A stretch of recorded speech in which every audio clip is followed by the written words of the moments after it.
Why does it always do that? Hello, everyone. Hello and welcome. I would also like to say a very quick welcome and thank you for the follow to all of the people who follow me off stream. Thank you. I hope you show up today. It'd be a lot of fun. I always forget to do this. I'm going to remember this time. Hello and welcome to the library. My name is Serdd, and I am your host and narrator and voice actor for this evening for this stream. Wait, for this evening and for all streams. There you go. Before we get started, I just, as usual, would like to give a little time for people to show up. I know that Wednesdays are tough, and for some reason that hour, that 7 o'clock. Oh, I'm okay. Sorry, my computer was flashing at me that I was dropping frames. Hey, look who showed up! Yay! I feel like we're all just... I feel like we could never meet because whatever building we met in, we would just destroy the place, like tear it down.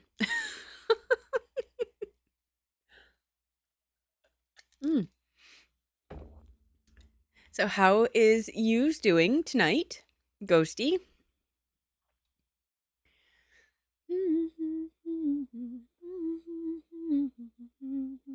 I have not gotten the music working yet. I have to put in a lot more research in how to do this. Oh no, I'm very different. It's okay. I would bring out the crazy in you. And we would do it together. If you ever travel to Canada for a convention, hit me up. I say like it's a small town up north, slightly big country, but I could travel. What did I want to say? I should really start freaking writing these down. I'm very calm and mature in things. But in here, I feel the need to entertain the streamer rather than the streamer. Can't it be both ways? Can't we entertain each other? Yes, absolutely. Let me know. Oh, I wanted to know, did you happen to get a chance to listen to chapter 19? Because I remembered as it was coming up, I'm like, oh my god, I would love to see Ghosty's reaction to this. But then that Sunday was such a blur for me, I don't even remember. If you want, I guess. Oh, thanks. But I don't even remember if I did 19 very well. I almost want to go back and redo it, but I want to get going on this. As I mentioned in the Discord, I was going through and getting the chapters ready, and I think I got up to chapter 36, I want to say, done.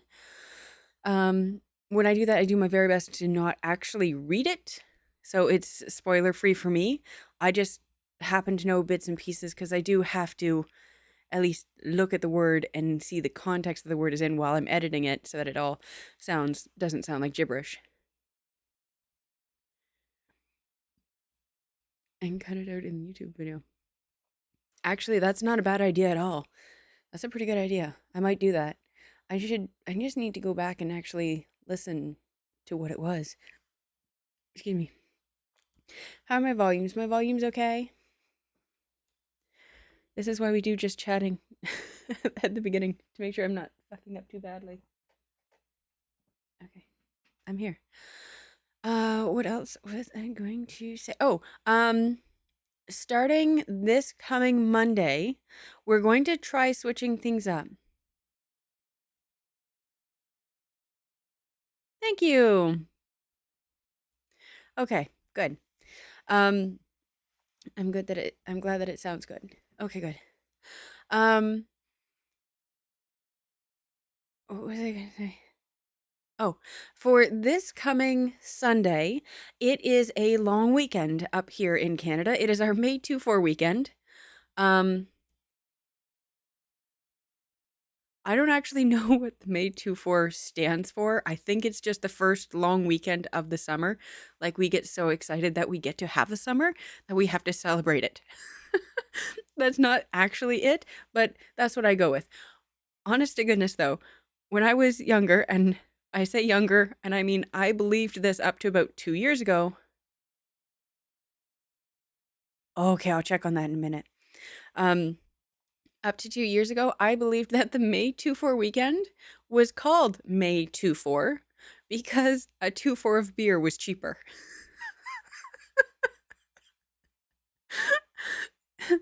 So, yeah. Apparently that's not the case. But I don't know these things. So, back to my announcement. We will be, rather than being on this Sunday, our next stream will be on the Monday night, but at 7. And depending on how that goes, so I'll do this coming Monday. What's the date? Okay. I will be doing Monday, May 23rd at 7 o'clock. And then we'll have a regular Wednesday stream on the 25th. And then I'm going to see if Monday on the 30th, after I've had a full day of work, if that's also doable, but also at 7. So we may be doing a Mondays at 7, Wednesdays at 8. I'm not sure yet, but I want to see A, how that works with everyone else's schedule. B, how is my energy levels? Can I do that? And I would have to move some recording and stuff around for SAF, but it might work. We'll see. We'll find out. We're just going to test it. We're in a testing phase. Holy goodness, what did you send me? I'm going to play this, and you're going to hear it. Oh, what did you send me? You know I like this stuff. Trial is on the live. Camilo Vasquez, Johnny Depp's lawyer, showing Amber's own testimony to Amber in court, proving Amber is lying under oath to the judge and jury. What's this? What's this?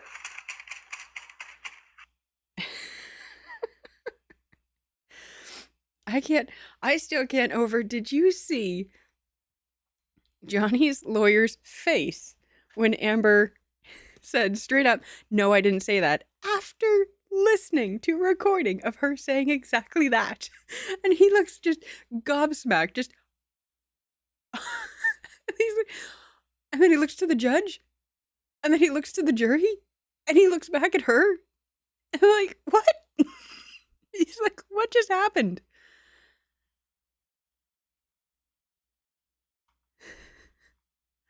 I'm not dropping any frames here, am I? It keeps flashing at me.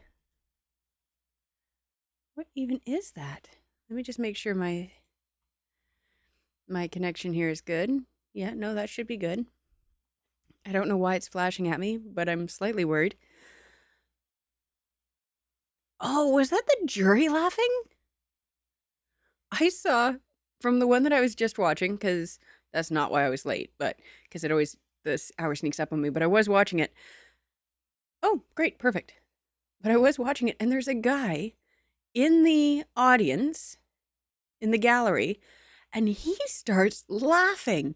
And he's laughing so much he has to cover his face, and he's got like tears coming down. And everyone else on the opposite side of the gallery is turning and looking at him like, what are you laughing at? What's so funny?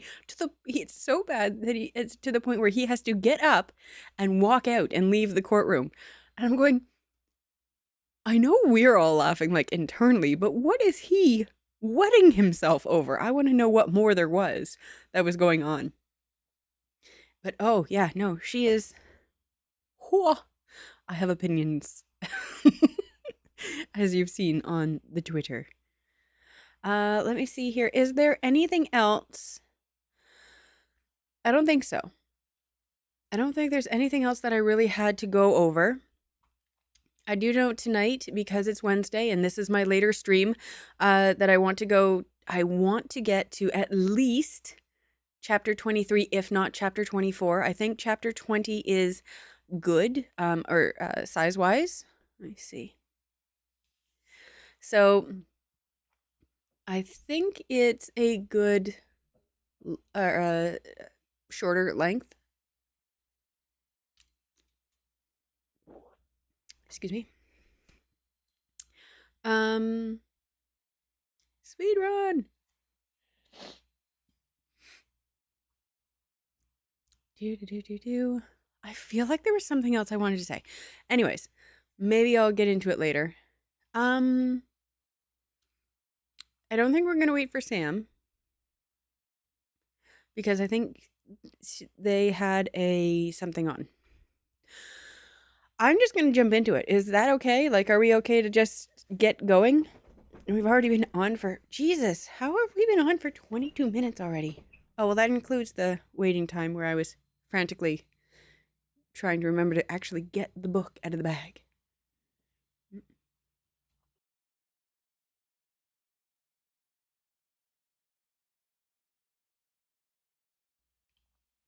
Alrighty. Okay. I just want to get into this because it's going to start getting really juicy.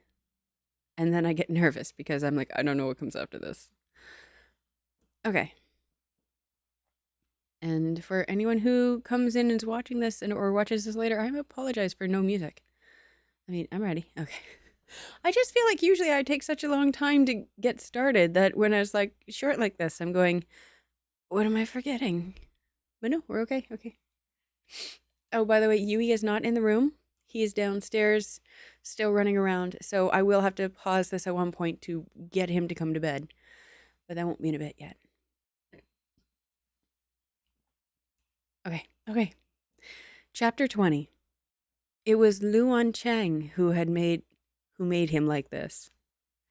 Oh, is it? Get my microphone.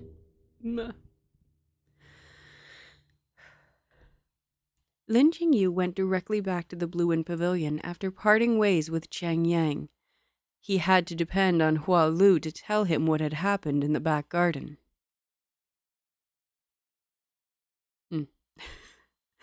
After that, there was news from Sleeping Moon Pavilion.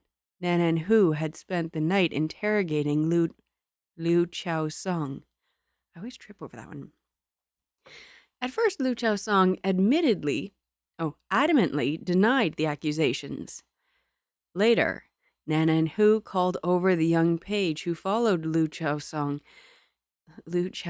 in, and out of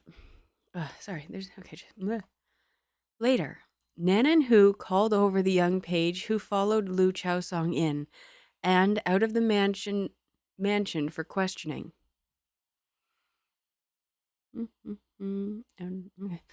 Only then did Nan'an Hou find out Liu Chao Song had spent the better half of last night staying at the Land of Warmth and Tenderness outside.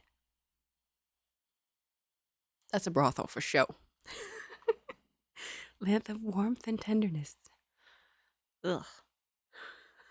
That's, appropriate name.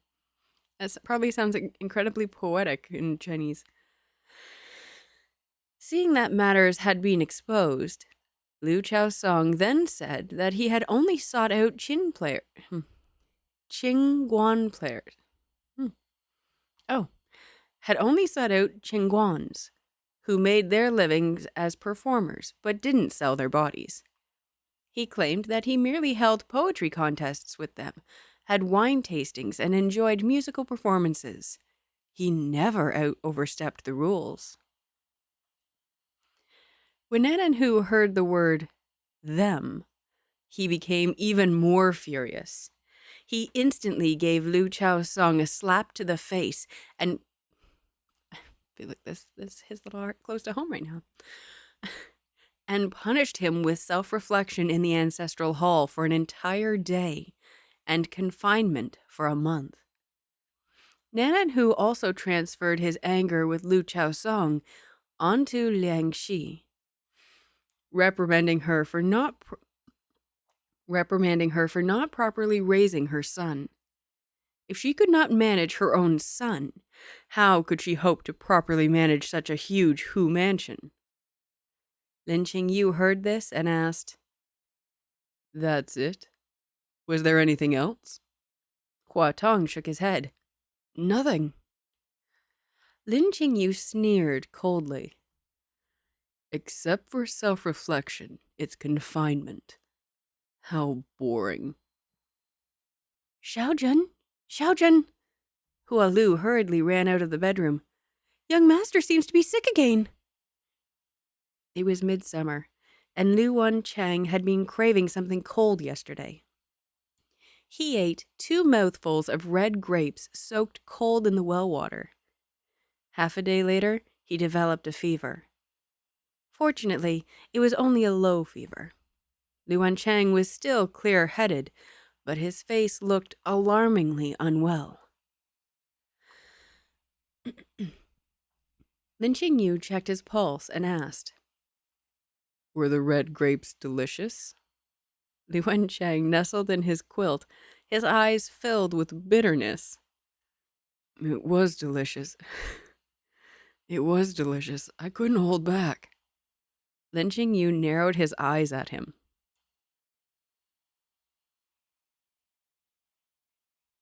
Sorry, I thought I heard something. "Don't be angry." Lu Wancheng exerted all his strength to pull at Lin Qingyu's sleeve. "I know I was wrong." Lin Qingyu looked down at Lu Wancheng's hand. So skinny you could see the bones. His original anger disappeared. "Next time you eat so recklessly, I won't care about you anymore." Lu Wancheng smiled feebly. "Your threat is too scary. I'm so scared." Lin Qingyu didn't feel like lowering himself to his patient's level. He sat down at the table to write a prescription for Lu Wancheng. Lu Wancheng lay on the bed and sighed. "Why do I get sick every time I try putting on an act, even a little bit? This is heaven. Is this heaven telling me I am only suitable for lying down?" "No," Lin Qingyu said mercilessly. "Heaven is telling you to eat less ice." With Lu Wancheng's illness, the Bluin Pavilion ushered in a period of peace. On this day, Pan Shi went to the Bluin Pavilion to visit the sick. Lu Wancheng was resting after having just finished his medicine, and it was inconvenient for him to meet with guests. Lin Qingyu met Pan Shi in the front hall for tea, and they talked about the general affairs of the mansion. Liu Chaosong provided for many singers and entertainers in the mansion for his leisure time. Oh, let's try that again. Liu Chaosong provided for many singers and entertainers in the mansion for his leisure time. During this period of time, Liu Chaosong was confined and couldn't go out and have fun. So he was left with no better option but to seek his entertainment with them. The embarrassing thing was, Qingdai Pavilion was already unable to make ends meet. Those entertainers sang and played their instruments, but couldn't get a cent. Several of the entertainers heard that the Hou mansion was now in the hands of Pan Shi and Xiaojun. And so they went to Sleeping Moon Pavilion to look for Pan Shi, asking for their monthly wage. Pan Shi said helplessly, "The Hou mansion never had any rule providing for a monthly paid entertainers. They used to rely on the third young master's gratitudes for their livelihood. Now that the third master is pulling on lapels and exposing his elbows, where would he find excess money to reward them?" Lin Qingyu said casually, "Why didn't they come to me?" Pan Shi's maid's lips twitched. "How could they dare? It was only because they saw that Pan Yanang had such a good temper that they dared to make a fuss at Sleeping Moon Pavilion." Lin Qingyu meditated quietly, and Pan Shi didn't speak any more, for fear of disturbing him. After a while, Lin Qingyu asked, "If you don't give them money, what will happen to them?" Qingdai, Qingdai Pavilion cannot support so many people, so they can only be sent away. If you send them away, who would be left to please third brother? Lin Qingyu smiled faintly. It even seemed a little compassionate. Since third brother likes them, how can I, as his sister-in-law, not help him fulfill his principles? Pan Shi was uncertain about Lin Qingyu's attitude and said tentatively, "Shaojin means..." Tell them that the Nan'an Hou mansion does not raise useless people. Qingdai Pavilion's monthly expenses have already far exceeded the limit. Master Hou is already furious about the young master's kidney weakness. The Hou mansion can no longer continue to raise all of them. At most, only half of them can stay. Whether they can stay or not will be up to them to decide. Pan Shi didn't dare think too much on it, and she merely gave a low sound of assent. The entertainers in Qingdai Pavilion were mostly orphans, without fathers and mothers. They finally found a generous master. They could live in the Hou mansion and eat and drink their fill. If they weren't forced to leave, who would want to? For all that Lu Chao's song was loose and dissolute, he was actually quite picky. Though he raised them in his courtyard, most of the time he would only listen to them sing some popular tunes, or have them perform when guests come to boost his prestige. Occasionally, he would choose one of them to bestow his favor upon. It was precisely because of this that Nan'an Hou and Liang Shi could tolerate them staying in the mansion. As domestic prostitutes, the only thing they could rely on was their master's favor. Now that half of them were going to be sent away, they had to struggle and contend. The next day, Lin Qingyu asked Hua Tong to take out all the medicine jars buried under the tree. Oh, that's so good. He dried them for 3 days, ground them into powder, put them in incense diffusers, and gave them to Jiang Shichong. This scent was strong, and once you were exposed to it, would stick for a long time.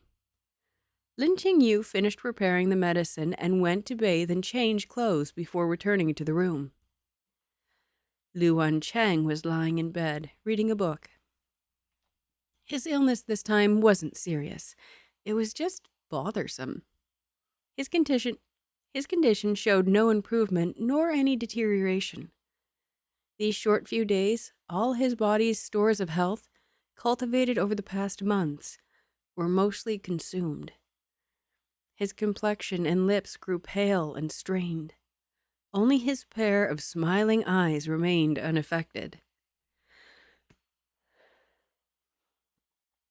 Lin Qingyu checked Lu Wancheng's pulse every day before going to bed, and tonight was no exception.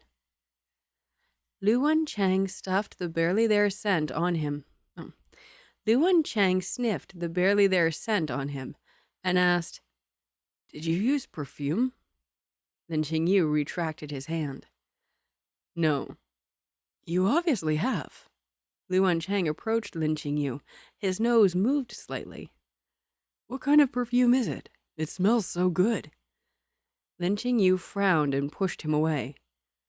"The kind you shouldn't smell."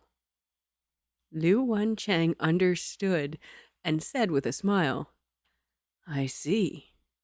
It's poisonous." Lin Qingyu hesitated for a moment, but didn't deny it. "Then the question is, who do you want to use poison on? It must be someone who has offended you recently. Lu Wancheng let out a couple of coughs. Is it Lu Jiaosong? Lin Qingyu was silent. Lu Wancheng said again, You wrote a prescription some time ago. I asked you what kind of medicine it was, and you said that it was medicine to liven things up. So you didn't lie to me. I remember that the entertainers raised within the mansion cannot leave the house without authorization. Whatever they want to buy, they would have to ask the help of a page they're on familiar terms with. Wait.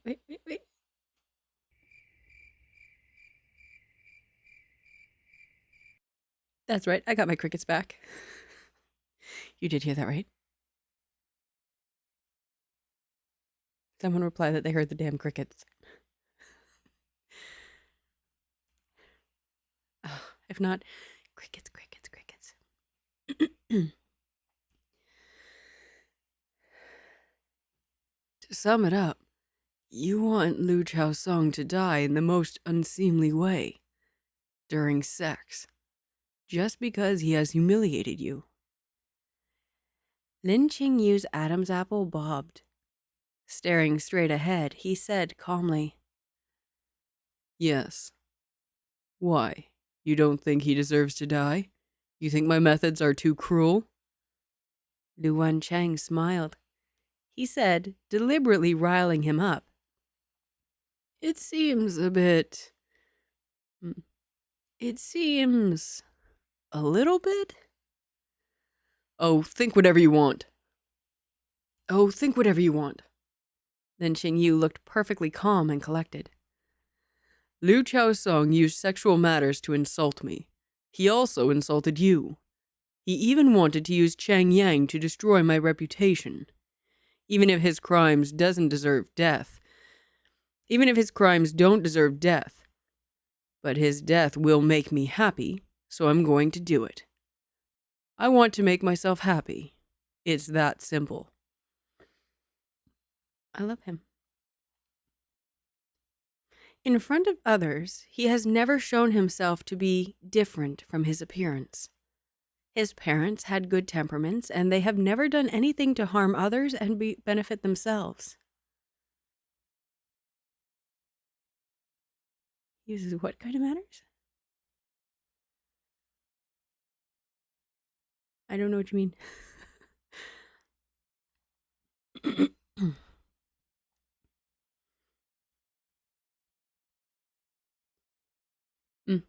Yeah, I know. He's awesome. So good. Oh, that was Lin Qingyu.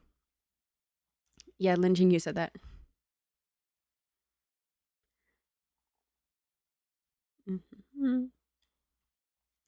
His parents had good temperaments, and they had never done anything to harm others and benefit themselves.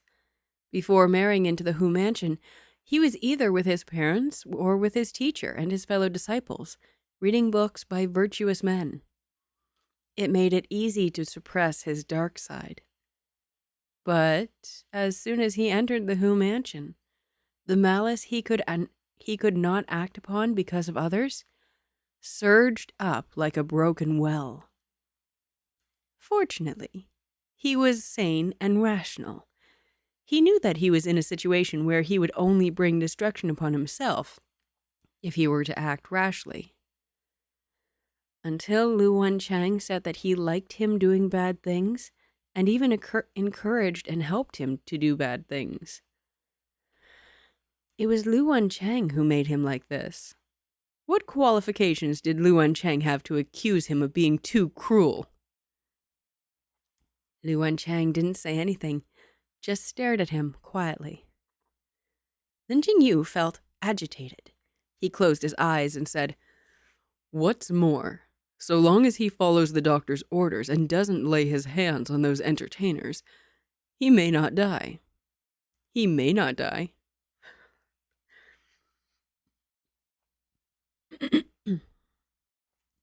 Lu Wancheng finally laughed and sighed softly. Qingyu, you really are worthy of being Qingyu. His tone seemed admiring. It seemed excited. It seemed fascinated.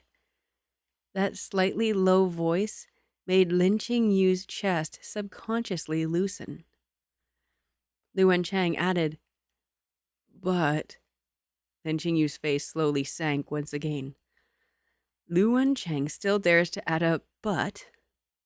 Lu Wancheng smiled and said, "But next time you do bad things, can you take me with you?" Lin Qingyu's eyes widened. "I told you, I like seeing it."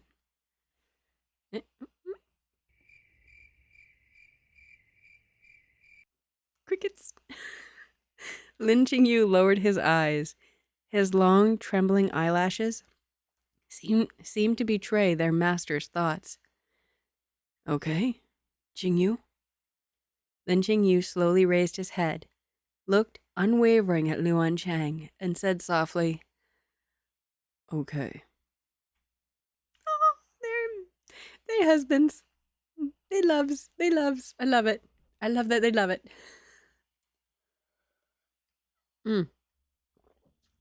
No, Ghosty, I gotta... Holy crap, this was such a good line. Where is it? So, Lin Qingyu's getting all defensive. I got it. Wait. "Oh, think whatever you want. Liu Chao's song used sexual matters to insult me. He also insulted you. He even wanted to use Chang Yang to destroy my reputation. Even if his crimes don't deserve death. But his death will make me happy. So I'm going to do it. I want to make myself happy. It's that simple." Like a boss. Holy shit, he's so cool.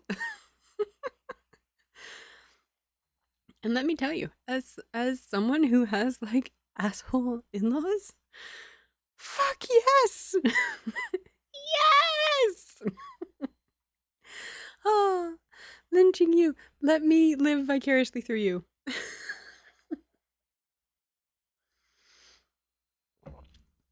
Oh, okay, I'm gonna make a note here. When I can get my own emotes, I need a like a boss Lin Qingyu.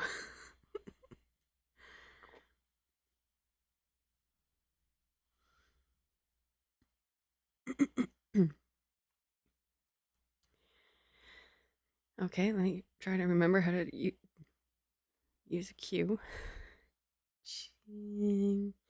Fucking hell. Q. INGYU. Like a boss. NGU. It would help. The one thing that you need an emote of crickets. I do. Did you hear the crickets? Did you hear the crickets? I spent like most of that hour between 7 and starting trying to get the freaking crickets to work. Did you hear the freaking crickets?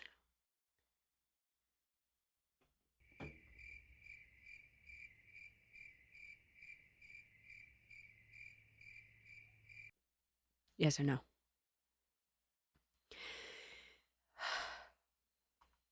You think so? What do you mean you think? Oh, I have them all the way up. I can't. They don't go up any farther. You mean? What do you mean you think? Okay, wait. Okay, 3, 2, 1. Crickets. Yes, I did. I do. They're loud. Okay.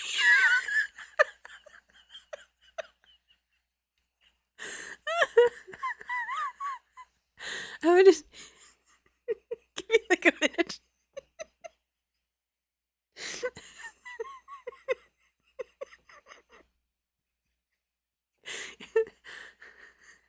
I'm sorry. I I have had so many times where I'm like, okay, it's working, and then nothing. The last episode, Sam wrote a. No, it's not. Okay, good. The last episode last week when we did episode 19, Sam wrote.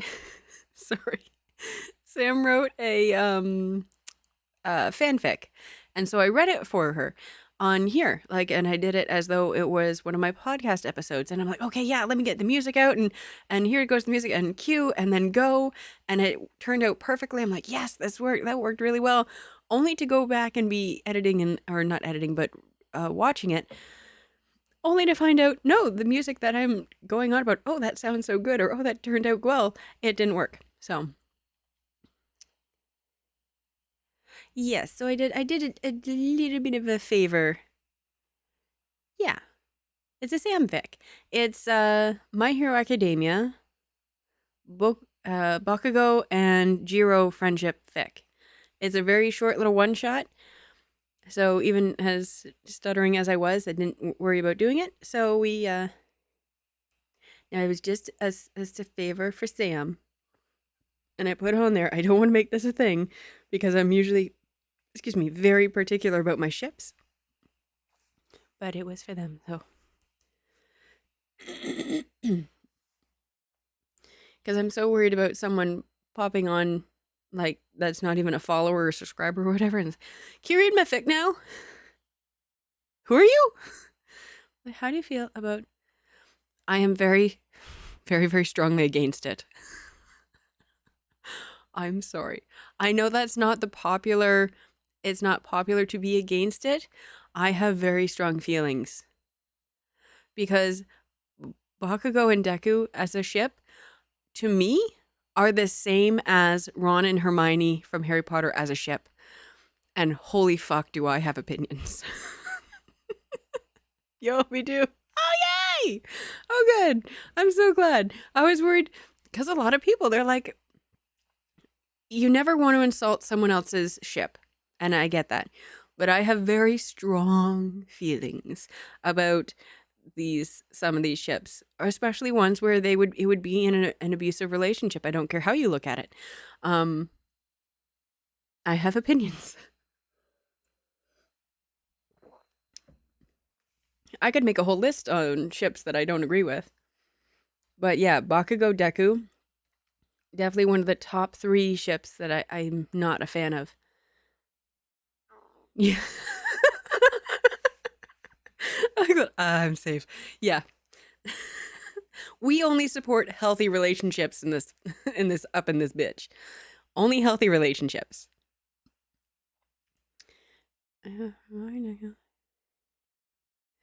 Okay, now. But for years, it was hell no. I agree, 100%. But even now, I see it being as kind of only okay. Like, I feel like I could see it as being them when they're older. Like, and I'm talking 30s or even 40s when Bakugo has grown the hell up and Deku has learned to stand up. Yeah, I have opinions.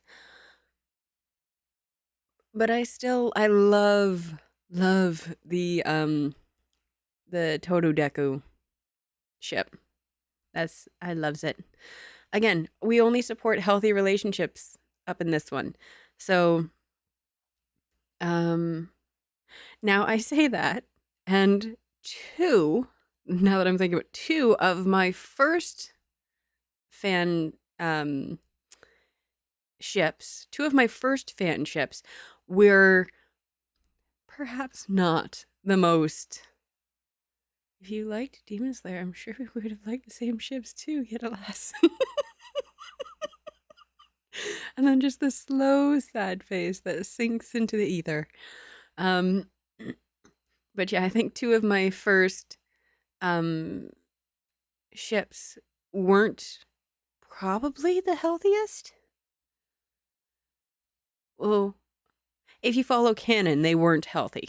But if you followed fanfic, yeah, they got really fucking good. And that's actually Buffy and Spike. Horrible relationship. So unhealthy. Really not something to ever aspire to. And then also Christine Daae and Eric the Phantom of the Opera. Those were my 2. I'm like, looking back on them now, I don't know. we become more picky with ships. It's true. I firmly believe, because I remember being a Buffy Angel fan when it first started, and we're talking up to season 2, before the entrance of Spike. Um, and then he pulled that shit with the uh sleeping and leaving her thing, and I just couldn't come back from that. Mm. Um, but again, it's as you say, as you grow older, you evolve with your ships. I think. Um, Maybe when I was younger, but no, I've never liked the angry friend getting the main, and it still to this day really bothers me. I don't think the kind of anger that you habitually take out on your partner is healthy in any way or acceptable in any way. Um, and the name calling and the put downs, even as a joke, that's not okay, because that just breaks you down over time, and you don't want to be with that.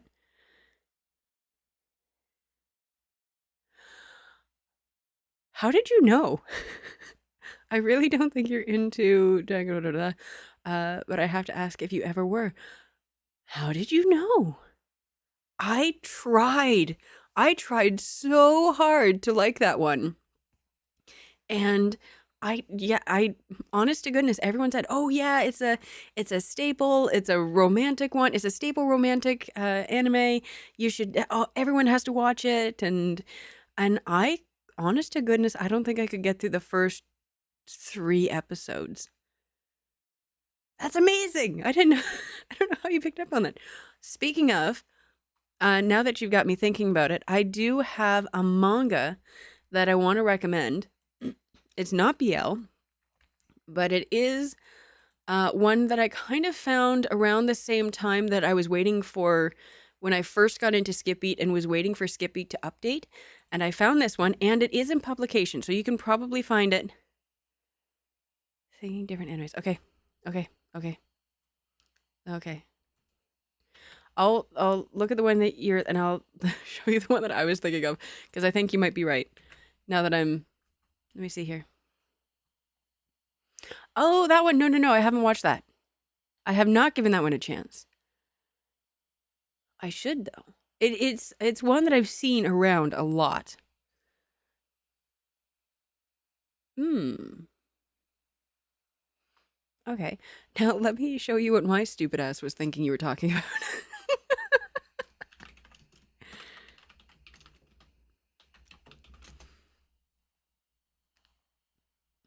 Hmm. I mean, fair. See here. Ah, that's what it is. Okay, I'm just gonna. I don't. Oh, Europa is a killing game. Oh, I don't mind. I don't mind the violence as long as, um, I don't know. I don't know how to describe it. I would try it, but yeah, I'm not a super. Do you see what I thought you were talking about?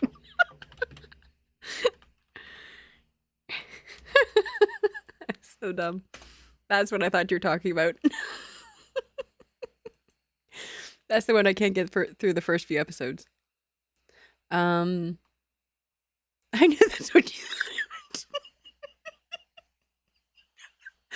Oh my god, I couldn't get into. We're, you know what? I think we share the same brain.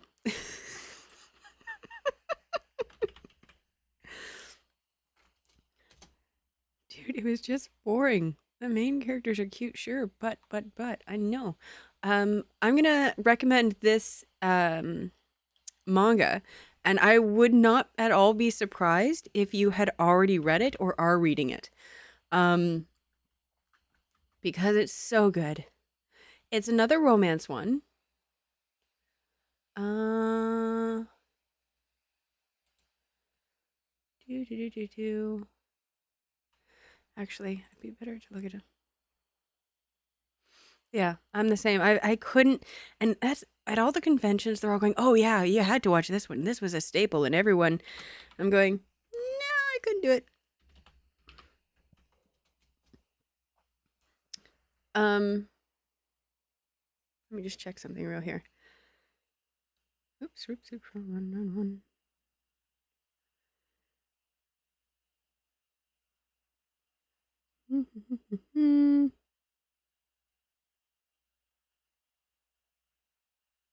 Okay, yeah. We agreed on the name Oshi, right? Oshi? Yeah. I don't know if Oshi's in that one.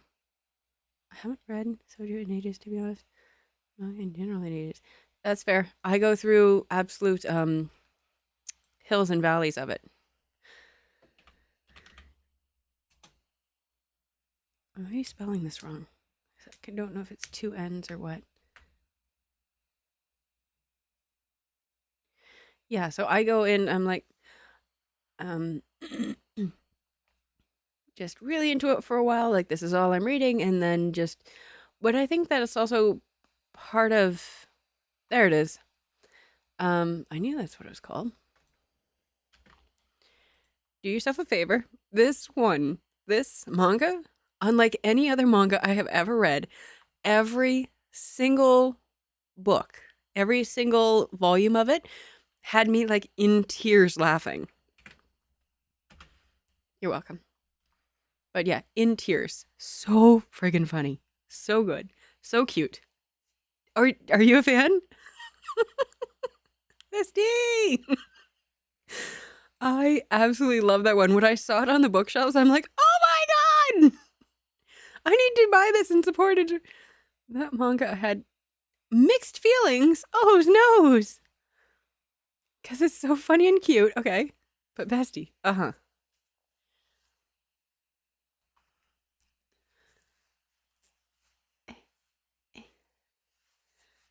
What's wrong with it?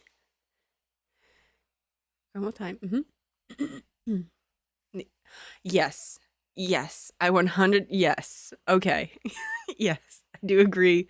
Kind of weird. Yeah, absolutely. Absolutely it is. The only way that I was able to get around, everything is amazing, but why? The only way that I was able to get around the age difference, because you're absolutely 100% right. It really, really threw me off in the beginning to the point where I'm like, I don't know if I can keep reading this. But the only way that I could get around it is that he's so dumb and he's so immature. I am fairly positive, like about 99% positive, that his emotional intelligence level is lower than hers. And I think that just brings the age down. So I feel like how you're, it's not quite what I mean, but I don't have any way to say it, is that however, how old he is in his brain, in his emotions, is younger than her. And I think it just kind of qualifies. Haven't caught up in a long time. Neither have I. I am very low on funds, so picking up the volumes is slow going. And I have this weird thing where I like to buy them in order. So even if I have 1, 2, and 3, he is stupid. Absolutely. He's stupid. Even if I have volumes 1, 2, and 3 and 6, 7, 12 is on the shelf, I will wait until I get 4 and 5 till I get that 6. It's a weird thing, but I like the hunt. So that's how I keep the hunt going. But yeah, no, I love that one. That one, it had me in tears. I don't know, it ended? I think at least. Probably. Let's see, it's at least up to, well, volume 13 was released in 2020, apparently. Why am I going up the long way? Let's just ask the let's ask the author. By newest arrival. Hey? Oh, that's the French version. Okay. Okay. So yeah, it looks like the latest version, I don't know if it's the last, but the latest version, volume 18, was released December 7th of 21. And if it hasn't been out since, eh? Oh, French version. Sorry, very confused there. Very confused. And then before that, ooh, oh yes, is that? Oh, that's the French version. Do we get an English version of it? I love the 3-in-1 versions. Yeah. Oh, it has a very long update thing. I think the fact the last volume is covered in plastic at the store. I was like, seriously? I'm sorry. Ooh, do we get sexy times? He would have to, right? Wasn't he a bit of a horn dog in it? I can't remember. No, I didn't think he was. Well, he was too stupid to be.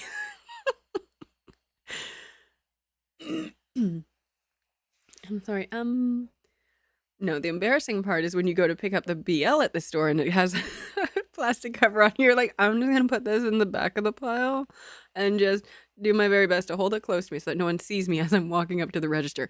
And then just don't make eye contact as you're cashing out. Mm.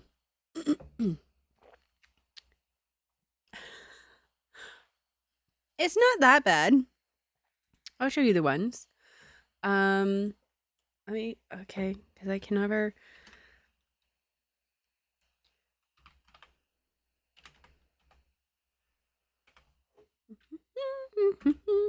They're not bad on the covers.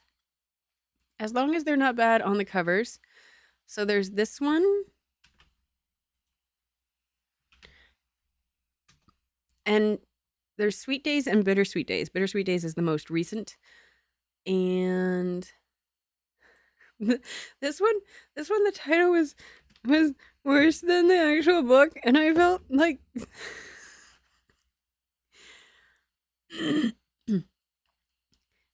okay, before I put this out there, I want it known that I did not buy this for the title. I already knew the story and was getting it for that. I really shouldn't put these in here. Well, better to put it in chat, and then I'm not outing myself in audio, I figure. I don't know why they named it this, because it doesn't sound right. And the title is a lot worse than it is. Like, really?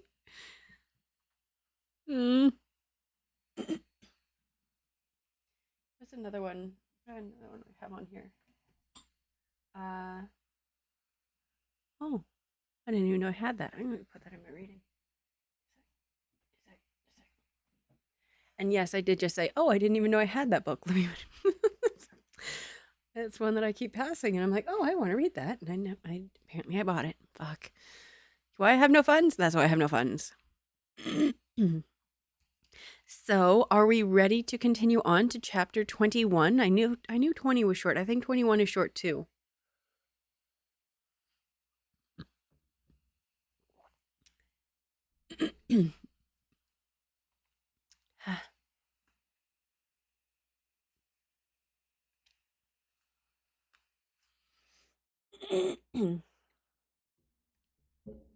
So again, just to reiterate, Lin Qingyu is going after Lu Chaosong because he insulted him and deserves to die. And so say all of us. Because Lin Qingyu is a boss.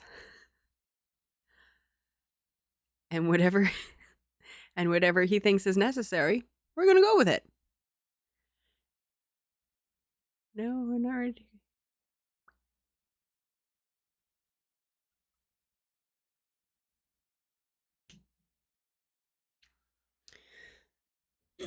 Are you talking about the isekais?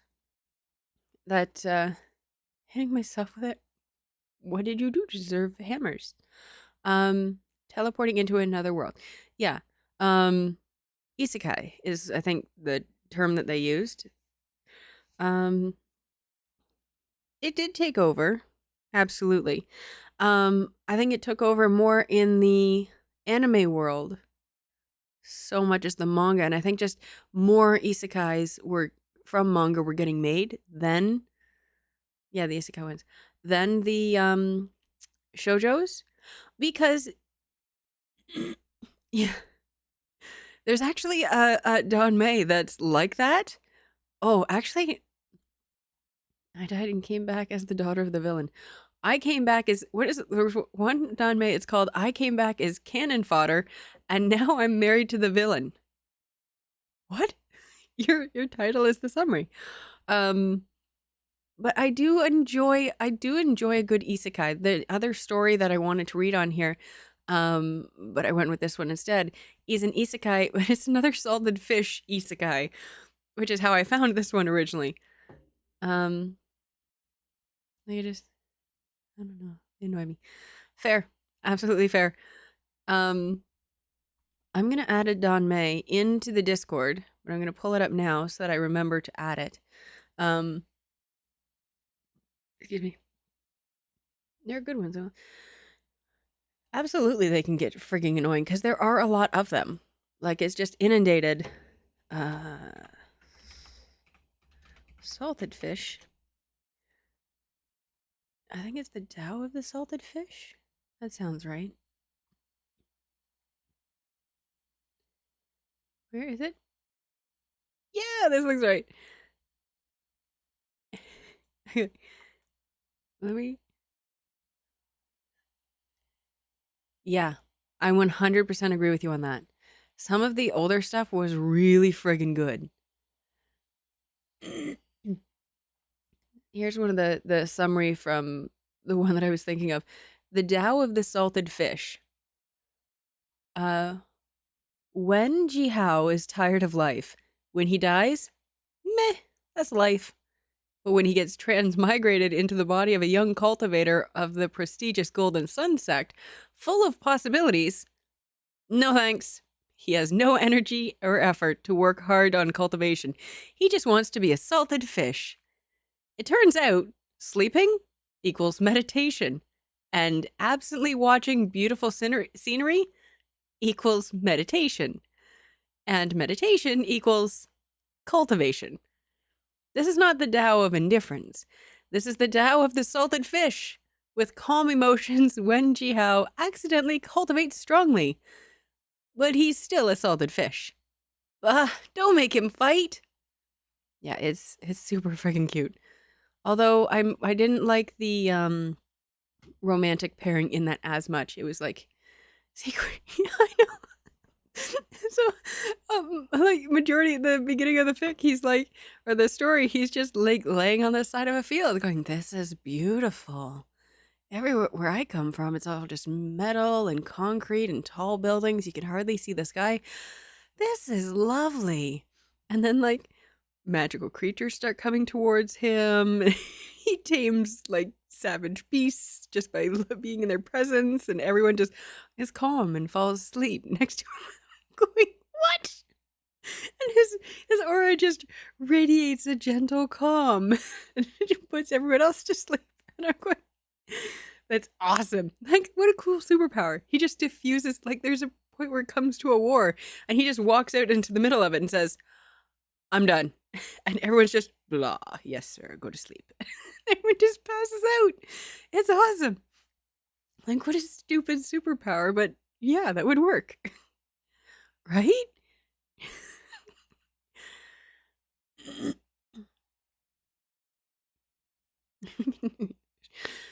Yeah. Well, if you could have one anime or one manga of the older style get done into an anime and get done properly, full thing, which do you think you would want to see most? Because it makes sense that you missed the Japanese manga, because um I think Dragon Slayer lends back to the more traditional style, storyline, characters, references than a lot of the newer stuff. And it's not isekai. Do you do dubs or subs? I have no preference, but I just curious.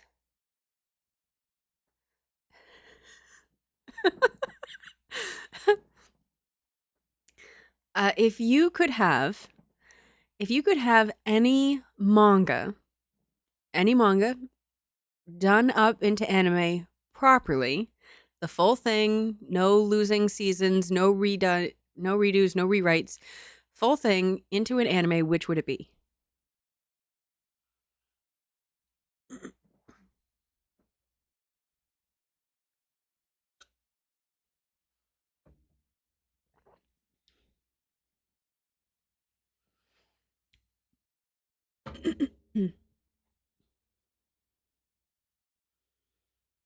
Okay, so that for my question for the Demon Slayer.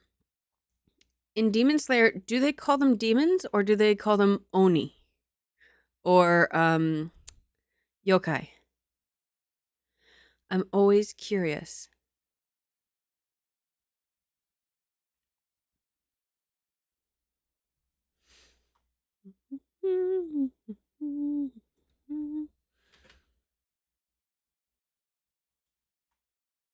But like back when you were reading it, back in the day. Sorry, I have to look up what this is. Ooh, are you a sports anime fan? Me too. Let me see what's this. What's this? Okay, there's no exclamation marks on the end of this name. You know the what is it called? The theory about exclamation marks, right? At the end of a name on the animes.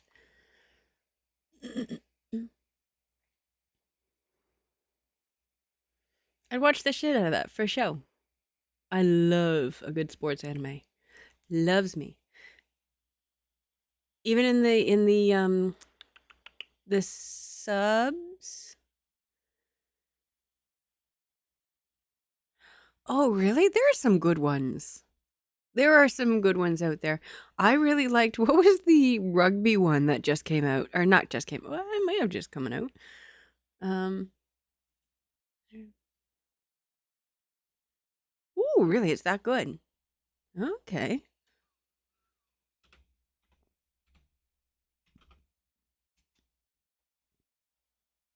Really? That's high praise. Let me see. I can't remember it.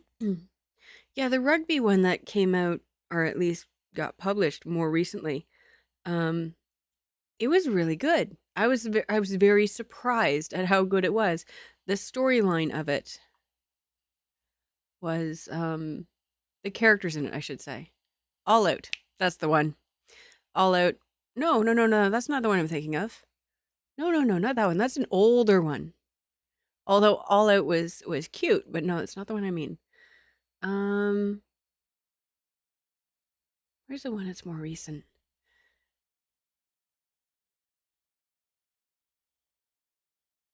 Hmm.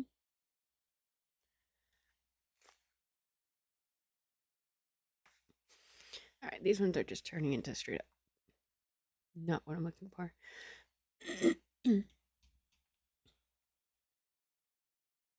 Ooh, is it? Is it a main or is it the heartthrob? Mm.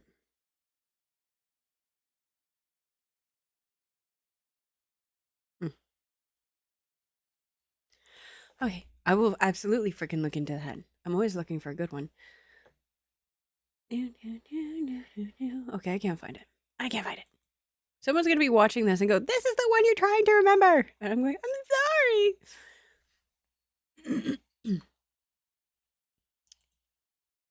But yeah, that didn't come up on there. I can't remember. I can't remember. It's fine. It's fine. It's fine.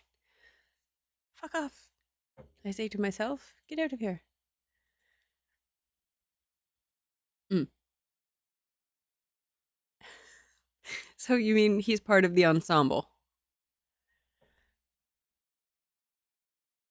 No, the one that I'm thinking of isn't All Out.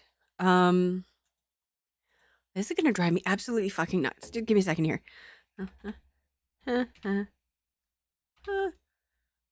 Yes, that. Search that. It was a more recent one, and it had a lot of BL undertones, so you know I'm showing up for it. Um, where? Fuck you guys. Where is it? It's not that. No. Maybe? No. Yes, no, no. I'm trying to remember every book I've ever read. No, no, not that one. Not that one. Ah, this is the one. Okay, I found it. I found it. This one's Sip a Coat. Got you. I still answer your question. There, that one. That was the one I was trying to remember. Super cute. Major BL undertones. Almost has like frickin' why can't I, like a dating sim kind of feel to it, only male, which I'm there. I'm just looking at this coming up and I can see crickets are going in right there, and you're right, I should get a cricket. But I can see crickets going right there, and I know that it's gonna be super friggin' loud. I mean, look at the character designs. For which? For 24 or for Blue Lock? Pretty Boys Ever. Exactly. So let me show you. I don't know if I can pull it up on. Oh, yeah. Yeah, I can. Okay. This one here. Let me see what you see. Yeah. Okay. My ship. The little one, because he's awesome.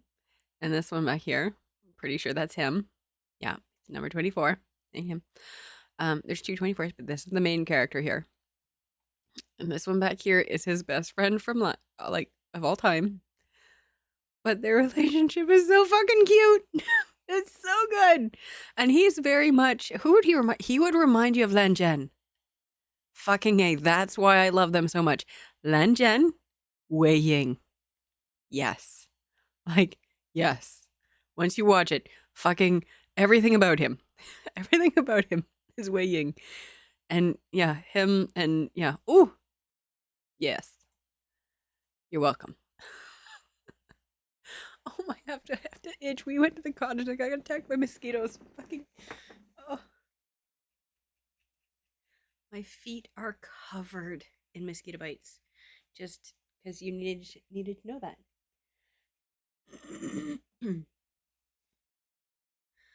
Okay, so let's get on chapter 21, and then I have to. Let's get on chapter 21, and then I have to go and get Yui. Ow.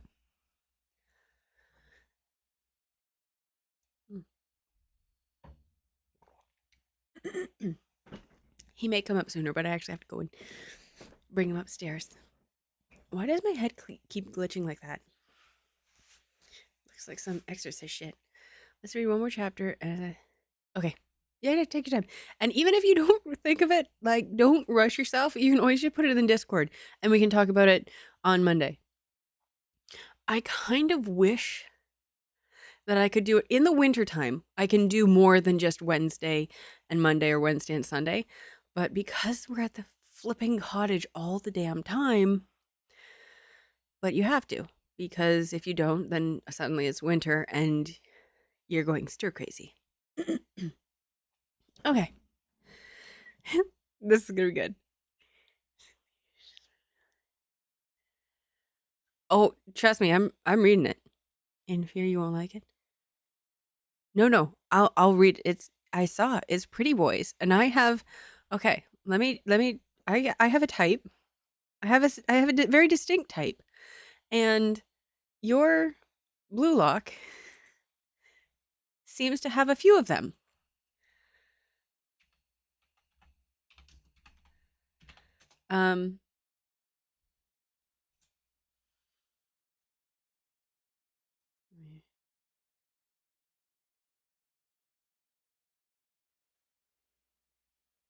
Where the hell is it?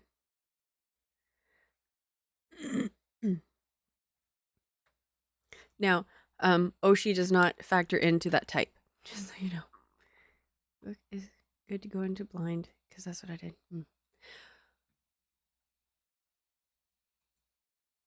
I said nothing like you expect. Well, now I'm looking at fucking pictures. What is with the eyes? Oh, I have a theory. Okay. I have a theory on what the whole eye thing is about, so that's interesting.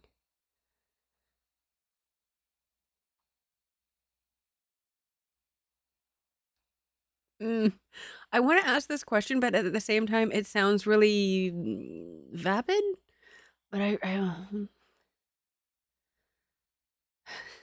I type in blue lock, and this is what comes up. You gotta see this. Who could give me literal blue locks? I just thought that was cute. Okay. Okay, let's get started. Chapter 21. Lin Qingyu only used 7 words to make Lu Wancheng feel ashamed.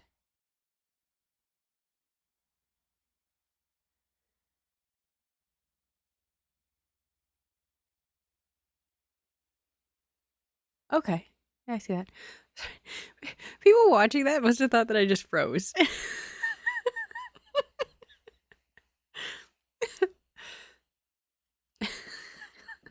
Probably looks so dumb.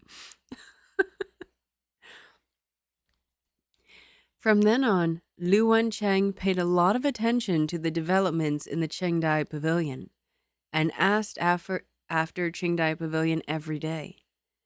Hua Tong came in from the outside, and before he could even speak, Lu Wancheng pinched his throat and said, "Young master, Xiaojun, there's finally been an incident at the Qingdai Pavilion." Lin Qingyu.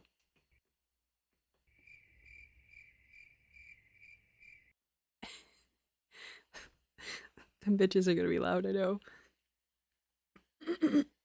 Hua Tong looked completely at a loss. What? Lu Wancheng smiled and said, "I'm guessing that someday you're going to say that, so I was imitating the way you talk." Lin Qingyu pulled the rug from under him right on the spot. "First of all, Hua Tong wouldn't call me Xiaojun. If you're going to imitate him, then at least try to imitate him well. Secondly, for livening up medicine to harm someone's core isn't something that can be done in a day." Lin Qingyu couldn't help being suspicious. "Why are you even more anxious than I am?" "Well, isn't that because I'm bored doing nothing but resting? I'm always coughing and I can't sleep." Lu Wancheng hadn't been sleeping well lately. He even had swaths of bluish purple under his eyes. Lin Qingyu thought for a while and asked Hua Tong, "And what have you come here for?" "Oh." Watching the two banter, Huan Tong almost forgot his purpose for coming. "Master Zhang is here." Lin Qingyu said, "Let him in." Jiang Shishan. No, yeah, Chan. Jiang Shichan had come this time to tell them of something strange. Among the various businesses of the Hou Mansion, the restaurants and shops in the city, along with the villages in the countryside, accounted for half of them.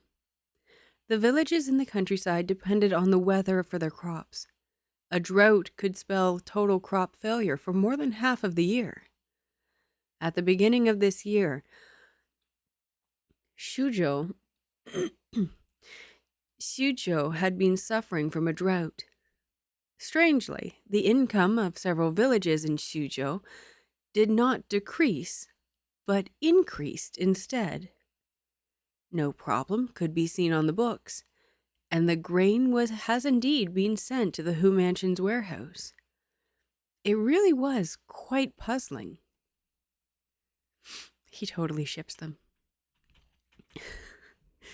Seeing Jiang Shishang so worried, Huan Tong asked, "We received more of the harvest instead of less?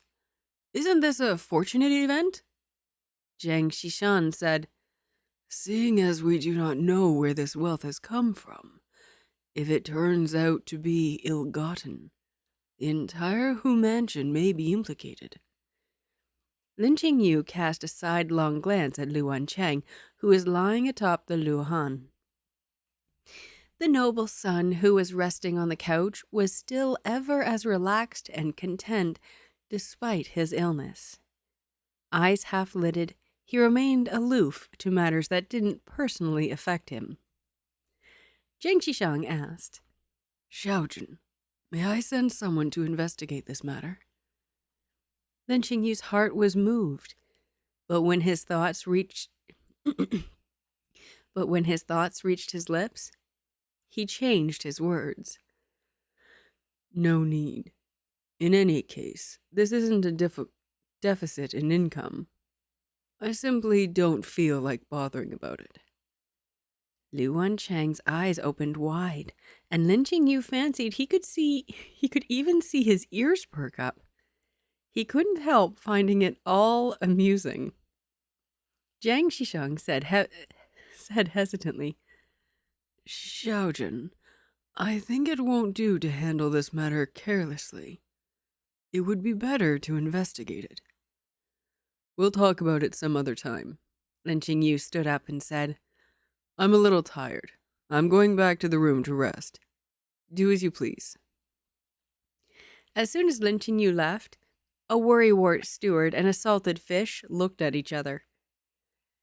It was common knowledge that young Master Hou has always been indifferent to everything, holding himself above all worldly matters. He never asked about the household affairs, no matter how big or small.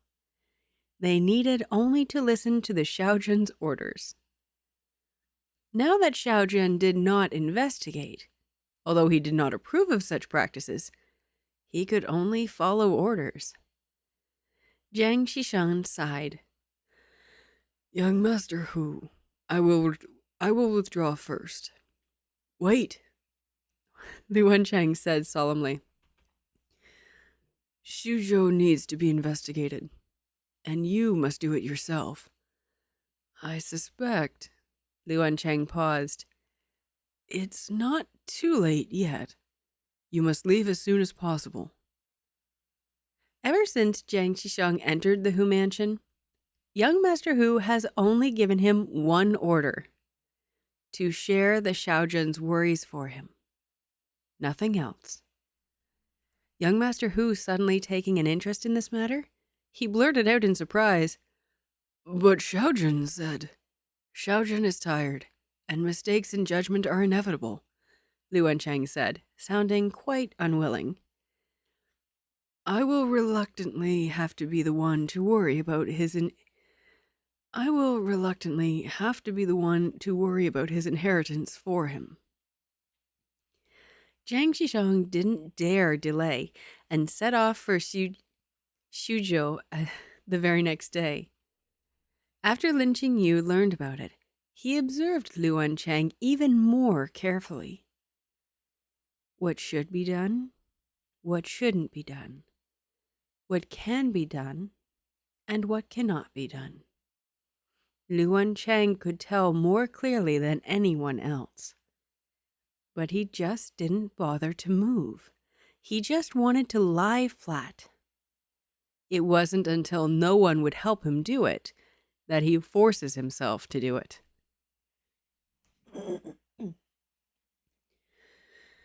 Lu Wancheng once said that he was tired of studying, but was still able to take the first place. At that time, he merely took it as Lu Wancheng talking rubbish. Now, he actually believed it. It was a scorching summer, and the intense heat was unbearable. Lin Qingyu had been inside the bathroom for a long time. His flimsy clothes had long been soaked in sweat. The feeling of it sticking to his skin was extremely uncomfortable. He stretched out his hand to test the water temperature, and feeling it acceptable, asked Huan Tong to push Lu Wancheng in.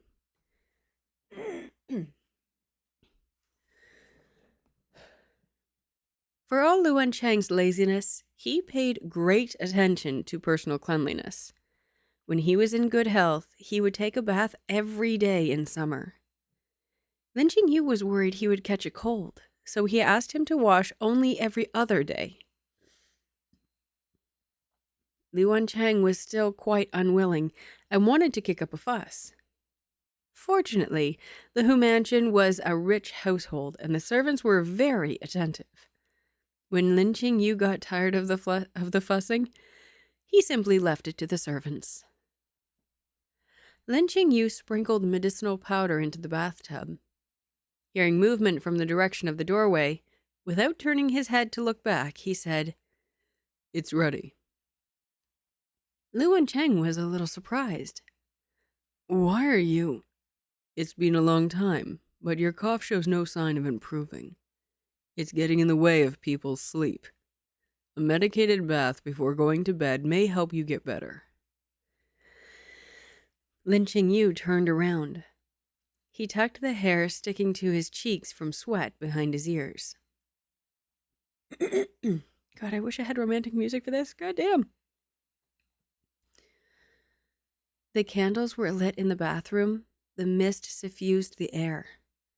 Lin Qingyu's cheeks had turned rosy from the steam, and even his lips seemed to be covered in a sheen of lustrous moisture.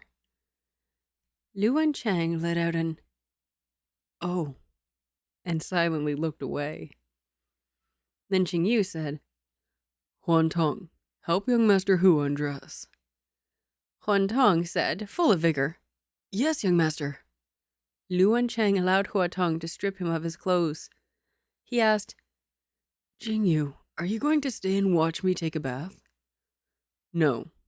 The water temperature of the medicated bath is very important. 1 point higher or 1 point lower will affect the efficiency, so I want to stay and monitor it." Romantic jest. Lu Wancheng's eyes blinked. "Then you are going to watch me take a bath?" Lin Qingyu's tone grew heavier. "I said I'm not." Lu Wancheng smiled. "What should I do if I'm a little shy?" Lin Qingyu used only 10 words to make Lu Wancheng shed his shamelessness. "Do we not share a profound friendship, my good brother?" It was as though Lu Wancheng woke up from a dream. "Good brother!" Lu Wancheng was stripped until only his underpants were left on. The two of them helped him into the tub, all the while he grumbled. "This body is as weak as a chicken. It's got no abs. It's so ugly." Slipping into my Deku voice there. "It's so ugly." He stayed at home all year round.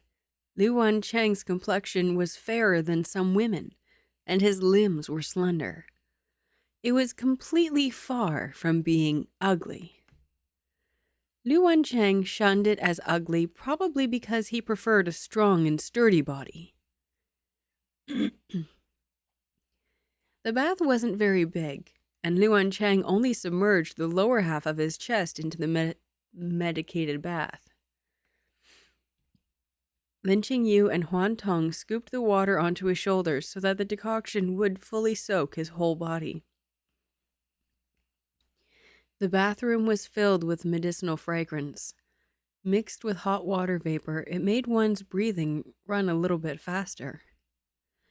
Lin Qingyu suddenly said, "Young Master Hou." Lu Wancheng was pouring the decoction over himself. "Hmm?" Lin Qingyu stretched out his hand and raised Lu Wancheng's chin, looking carefully at him under the light of the lamp. Lu Wancheng's heartbeat gradually became unstable. Voiced low, he said, "What are you looking at me for?" Lin Qingyu let go, and his lips curved into a smile. "Finally, I understand you." Lu Wancheng saw Lin Qingyu smile. He himself couldn't help from smiling back. "Why do you say that?"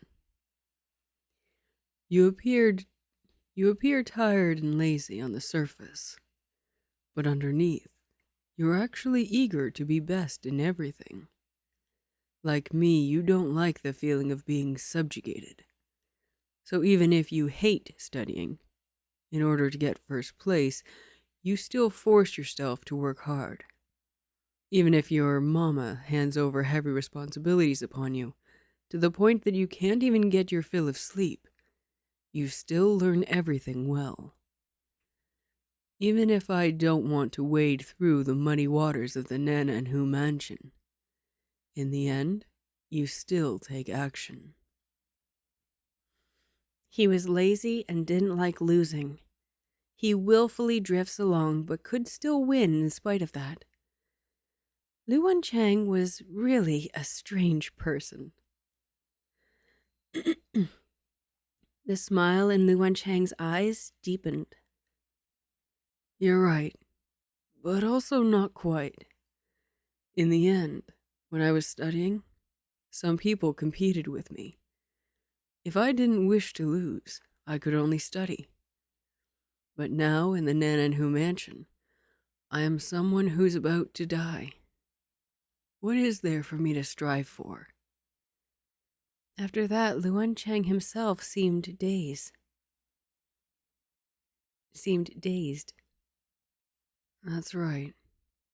What on earth am I striving for? Lin Qingyu said, light. That's something you should ask yourself.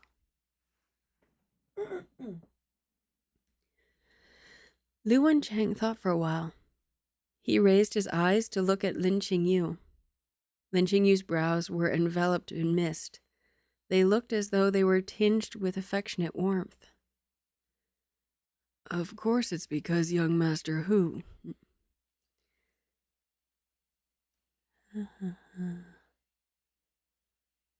Oh. Of course it's because young Master Hou need only to move his lips in the mansion, and someone else would help him do things. It really saves on effort. Suddenly hearing Huan Tong's voice, Lu Wancheng was so shocked that he dove into the water, leaving only his head exposed. Why are you here? Huan Tong scratched his head. I've always been here. Lu Wancheng.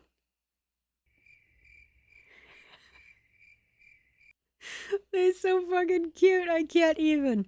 I can't. You too. Jesus. One sec.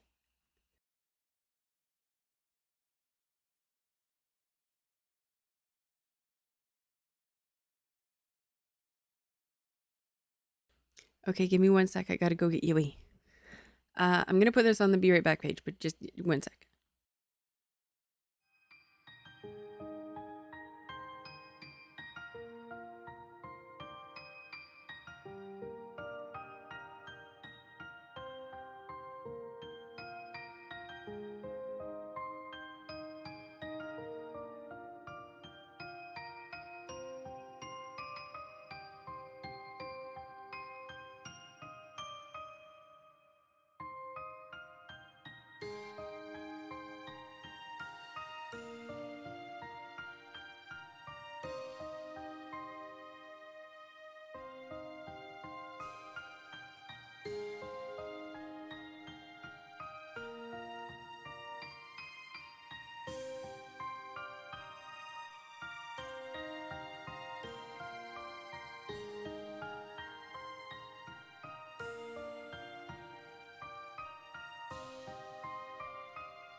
Yeah, you say that, but why do I feel like if if anyone else had been in the chat, you would have taken over again? Yui's here. Sorry about that. Okay. You have no idea how hard it is to see a white shadow in the dark rather than a black shadow. Thank you.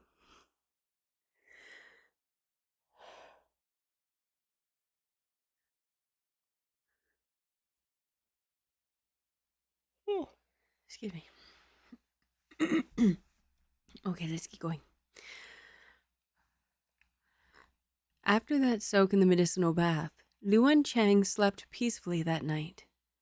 When he woke up the next day, his vigor improved a lot and his cough wasn't as severe as before. Lu Wancheng couldn't help but guess, "Is this the legendary last radiance of the setting sun?" Lin Qingyu nodded. I love him so much. Lin Qingyu nodded. "Yes, we can start helping you prepare for the funeral." Lu Wancheng smiled and said, "Then I have to think about which clothes I want to wear when I die." In the past, Lu Wancheng also used to frequently make jokes about his death. Lin Qingyu had heard it a lot, so naturally he shouldn't take it seriously. But now,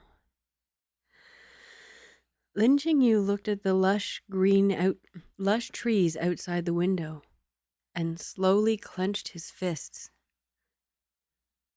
After lunch, Lu Wancheng went to take a nap as usual, but he was disturbed by the sound of a bamboo flute, making him unable to sleep soundly.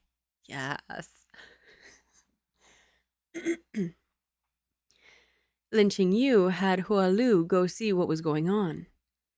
It turned out it was the entertainers Lu Chaosong provided for in the courtyard playing some music. Lu Chaosong's Qingdai Pavilion and the Blue Wind Pavilion were far apart. Usually the sound of Lu Chaosong's life of dissipation wouldn't reach them in their courtyard. But for whatever reason, today, Lu Chaosong had set up a pipa in the pavilion closest to the Blue Wind Pavilion. Aside from the sound of pipa, from time to time, the sound of bird song as well as chatter and laughter would drift into their pavilion. Lin Qingyu said, making no attempt to conceal his words, "Why isn't he dead yet?" Lu Wancheng said, "Your medicine might not be that effective?" "How could that be possible?"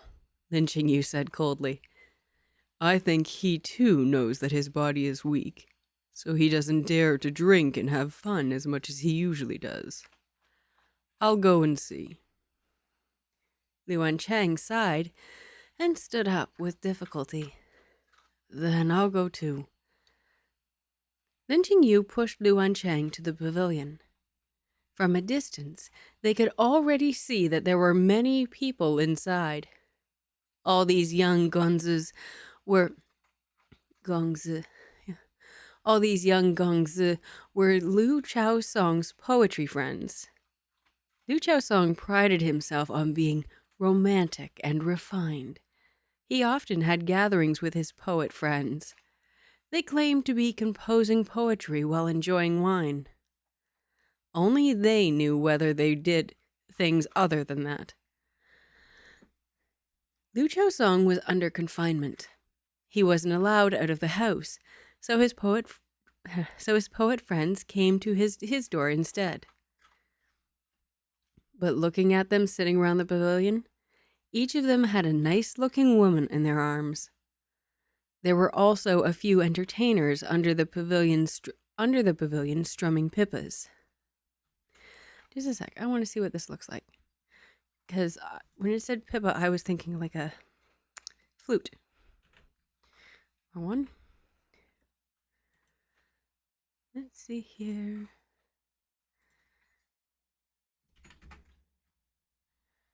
What you got for us?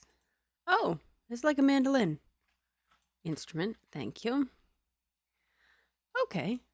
Yeah, All right, that does make sense. I don't know why I was, well, pipa, pipe. Yeah, so it's like a mandolin. All right, good to know.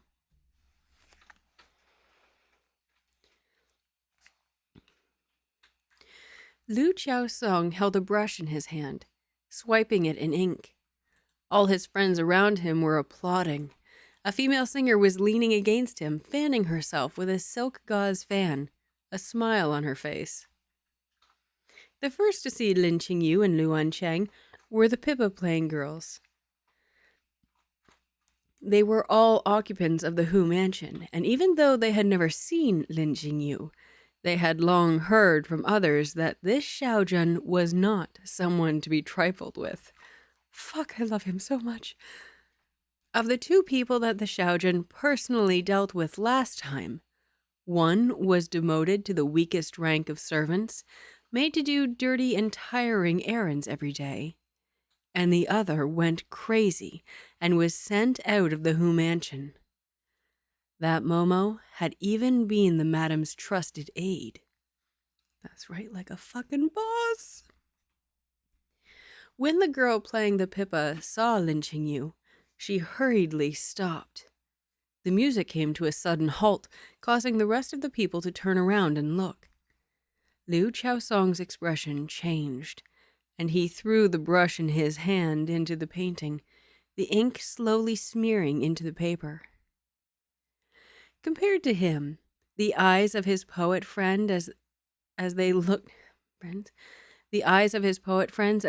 at the two people were intrigued. Everyone knew Lu Song. Everyone who knew Lu Song knew that Lu Song had a sick elder brother who was not long for this world. In all likelihood, he must be the one in the wheelchair. The only thing that could be said was that he was worthy of being the eldest son of a noble house. Even seated in a wheelchair, the noble air around young Master Hou was hard to conceal. And the one behind him, they were all long Sorry, just a sec. What are you doing? Yeah, you. What are you doing? All right. You got an itchy face? Are you going to calm down? You're so beautiful. You're just a beautiful boy.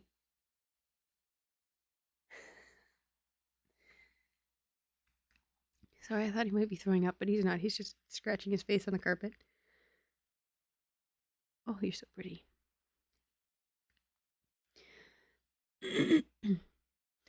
And the one behind him, well, they were all longtime patrons of the brothels. There was no kind of beauty that they haven't seen before. But when they first saw this person, they were still a little surprised, and they all exchanged appreciative looks. Unexpectedly, despite being listless and sickly, young Master Hou was quite fortunate in love. It was a pity that no matter how beautiful the beauty, he wouldn't be able to enjoy it. "This must be young Master Hou," said a young man in a royal blue brocade robe. "I am called Zheng Tenli. Greetings to young Master Hou." Lu Wancheng propped his cheek on his hand and said with much interest, "Why did you all stop? Continue with the dancing and music." Everyone looked at each other helplessly. Zheng Tianli was the type who knew how to live on others' favor. He said with a smile, "Perhaps our merrymaking here has disturbed young Master Hou?" Lin Qingyu said coldly, "What do you think?" Now that he had spoken, the others could finally squarely cast their eyes on him. A man next to Lu Song seemed to have drank a bit too much and was unable to even stand steady. He stared fixedly at Lin Qingyu and said, "Xiong, is this beautiful lady your elder brother's concubine?" Lin Qingyu's pupils shrank slightly. His hands around the wheelchair's handles suddenly tightened. Lu Chaosong laughed and said, "Who can compare to Huangsheng?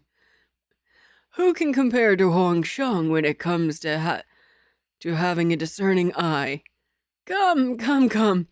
Tell me, why do you think he's a concubine, not a proper wife?" The drunk man spouted nonsense. "If you marry, you must marry the perfect wife, with integrity and talent. A proper wife would be busy assisting her husband and taking care of the children, managing the household. How could she possibly grow such a bewitching appearance?" Jiang Tianli whispered, "Wancheng, stop talking." Why shouldn't he speak? What he said was good." Lu Chaosong picked up the wine cup. "I, your younger brother, offers a toast to you and your wise words." Just when Lin Qingyu was about to have a fit of anger, he suddenly felt someone patting the back of his hand. He heard Lu Wancheng saying with a smile, "My wife is dignified and refined, of an elegant temperament. He clearly has all the makings of a legal wife. Does this brother have eye problems?" Jiang Tianli cupped his hand in the other and saluted. He said, Huanzhong has offended Shaozhen. Huangzhong has had too much to drink and made those remarks under the influence of alcohol. I hope that Shaozhen will not take it to heart." "That won't do. Drunk or not, he has said those things. But since you have all come here, then you are all guests, and I must give you some face." Lu Wancheng tapped the armrest with the tip of his fingers. "How about we do it this way? This Huanzhang will be penalized with 10 cups of drink. If he accepts, then I shall forget all about this matter. How about it?" 10 cups, Jiang Tianli said. "Huanzhong is already this drunk. How can he possibly still drink 10 more cups?" Lin Qingyu said coldly, "Since you feel so sorry for him, are you here to drink for him?" What Lu Chaosong brought out to treat his friends to today were all aged vintage wines. 3 cups and it would get to your head. 5 cups and you'd be drunk. 10 cups and you would die from intoxication. It would take 2 or 3 days to recover. Isn't it just drinking? I'll drink for him," Lu Chaosong volunteered. "Come on, serve me the wine." Jiang Tianli stopped him. "Chaosong, you can't. The doctor said your body." "It's just drinking. Who is there for me, Lu Chaosong, to be afraid of?" I don't know if it's Jiang or Xiang.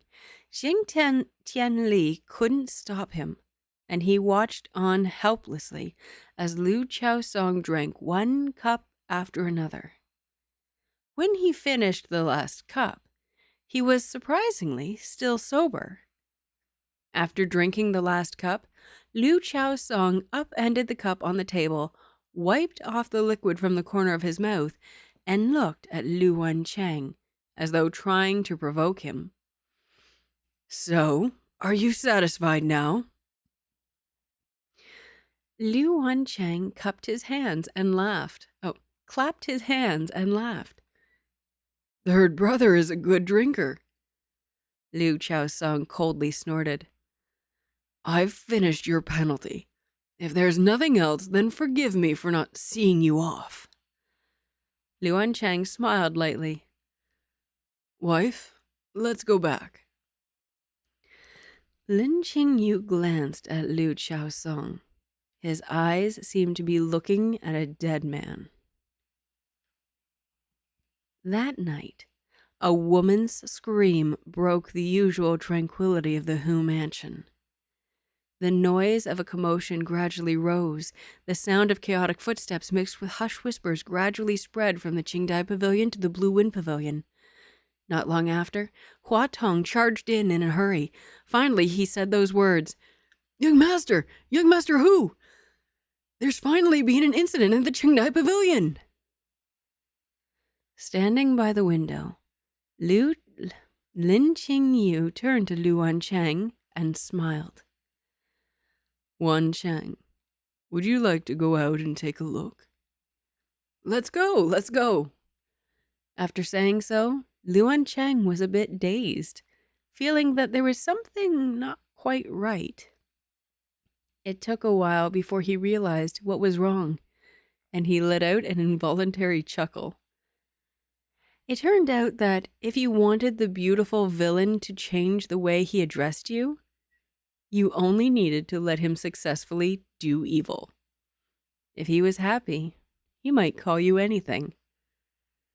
It was very good, though a bit punishing to the kidneys. But in any case, it wasn't his kidneys being punished. Lu Wancheng looked down at where his heart would be. And suddenly had an idea. If Lin Qingyu called him by his own name, how would he possibly feel? Hey, hi Sam, how you doing? Thank you for joining us. Good to see you. No worries, you're not, oh, it's 2 hours. You're not that late, it's fine. We're going on chapter 20. Yep. Oh, okay, so we're going on to chapter 22. I thought we just finished 22. No, that's how long we've been chatting. Welcome. How's your night been? It's Wednesday, right? How's your Wednesday night? Also, I'm curious, has anybody picked up volume 2 yet of Grandmaster of Demonic Cultivation? Because it went on sale. It released yesterday. I has not gotten it because I had some funds issues this week. So I got to wait. And I'm doing that. I'm looking at my bookshelf. But yeah, I irritated at myself for not waiting and saving or pre-ordering it. Dun, dun, dun, dun, dun, dun. You know what I need to learn how to do on here? I need to learn how to clip. Apparently that's a thing where you clip scenes as you're recording. I don't know. I stay up for an hour and finish. Excellent, because we're going to keep going. So we're not finished yet. I really wanted to get to chapter 3, if not, or 23, if not chapter 24. So we're definitely going to do chapter 22. No, go away. That's great. The volumes are like the actual books, you mean? I don't know how. Let me reach. On here, $19.99 US or $24.99 Canadian.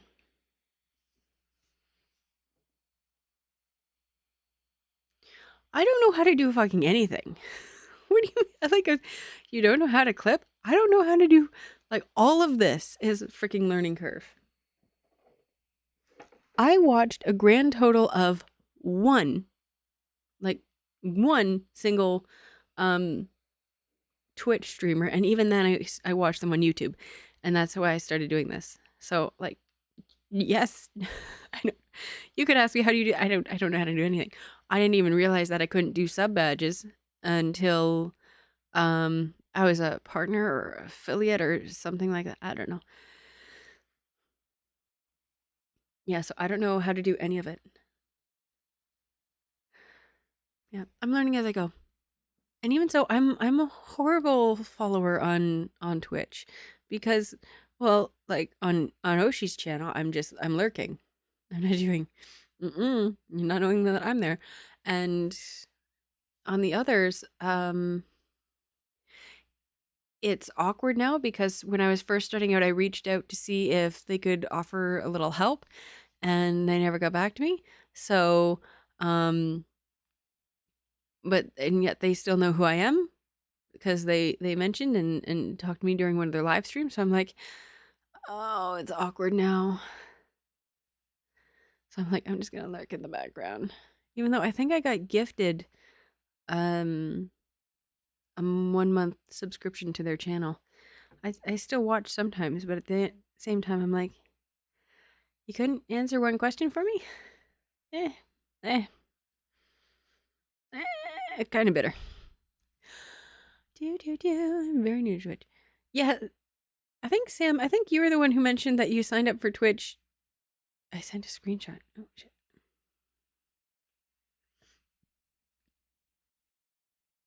Oh, cool. Well, apparently on my little Stream Deck thing, I can push this button that I have my finger on right now. I could push it and create a clip, but I don't know what would happen. I just pushed it. I have no idea how these things work. Or, like, I don't know. Showing an error for your video.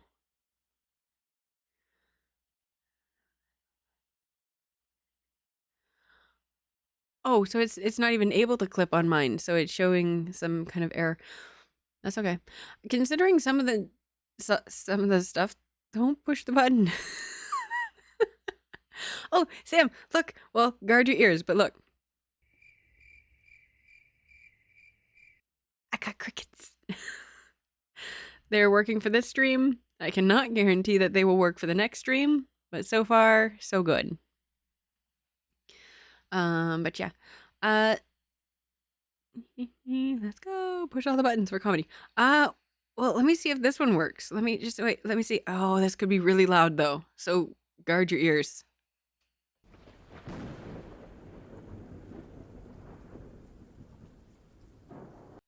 Did that work? Those were the only two sound effects that I originally started with that I set up. So I don't know if that even worked. Oh, that was one of the... Yay! It did work. Sweet. That was one of the questions that I wanted to ask. I was wanting to create a soundboard, both for you guys... Rolling Thunder! Rolling! Yeah. I wanted to create a soundboard both for you guys to put sounds up for during stream, and for, of course, for me to use on here to interject into the fix. So I have crickets and I have thunderstorms, as you've heard. I'm wondering if there's anything else that you could recommend that you would like to hear on here. What is the likelihood of you playing? I would fucking love to. I would love to. I think I'm hilarious. And don't completely suck. But my games are Pokemon. I love my Pokemon games. I'm not very good at Animal Crossing. Have it, not good at it. Gasps. Oh, that's a good one. Dramatic gasp. Well done. Sorry, just writing it down. Ooh, that is a good one. Oh my god, that would be so good. That'd be so funny. Especially if we could get like a few people to click it all at once. But no, I would love to play video games on here. I think about that all the time because I think honestly that it would be more easier, less time consuming, more interactive. I think that's the word I was looking for. No killing games. I can't do first person shooter, and I hate horror. It's called Your Turn to Die. I'll look it up. I'll look it up, but I'll look it up though. You're gonna be making all the notes tonight. That's very ominous. I don't even know if I want to write this. I wrote it very lightly. That's very ominous. Like a group of people gasping in a crowd. Yeah. Dramatic gasp. I like it. What are you sighing for? I am a big baby, okay? I do not handle horror well. I don't do horrors. You know why I don't do horrors? Cuz for facts, my beliefs, no ghosts exist, and I'm not inviting any of that shit in. And I know as soon as you start concentrating on it, that shit's coming in. I'm not. No, not. It's not that scary. It's not really horror. I think you just want me to get. Probably. I tell you what. Have you heard J. Michael Tatum's and Jamie Markey's podcast, Ghoul Intentions? Have you listened to this? Do you like that kind of stuff? But it's scary ghost. You're more of a Casper ghost, let's be honest. No, more of like a Peeves, like chaos ghost. You're not a scary ghost.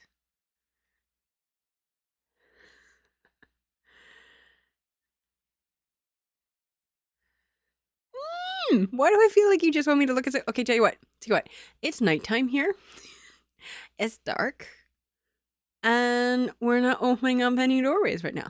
So I've written it down. I will look it up later when the sun is up. Let me add that link. I actually really, really freaking love. Oh, what did you send me? What is? Oh, well, that's on your thing. I'm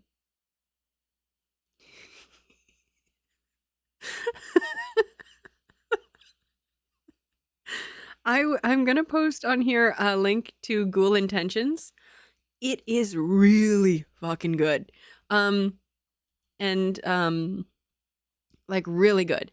But, and I have to stress this, the podcast itself, and you're gonna make fun of me for this, but not word of a lie, the podcast is haunted.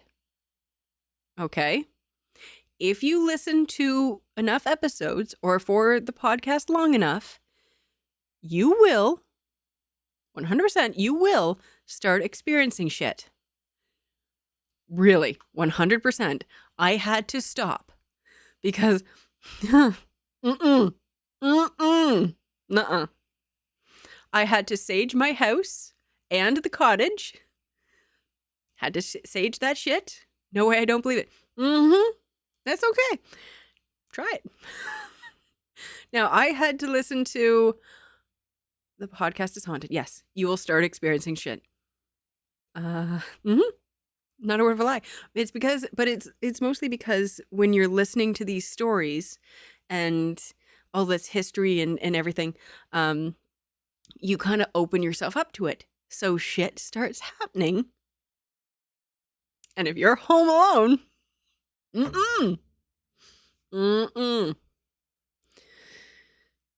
So there's that. I will post the link to it, the Spotify. Actually, I'll post the name of it in the chat for you to, if you want to have a look at it. I ain't gonna risk it. It's very good.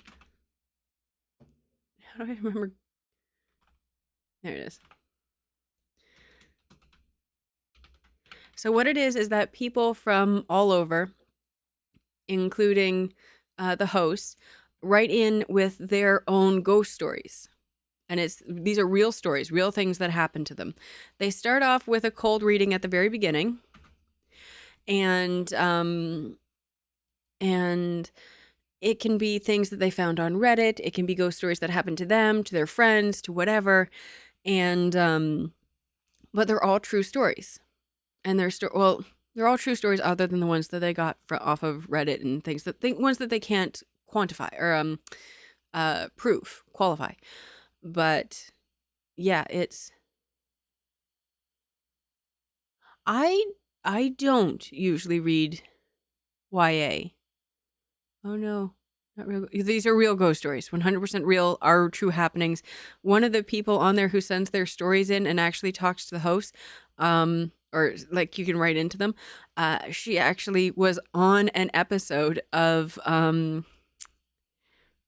God, why could Dead Files? And that's also there are 2 shows I'm not allowed to. One of them I'm not allowed to watch. Period. By myself, and one of them that I'm not allowed to watch more than 3 episodes of in a row.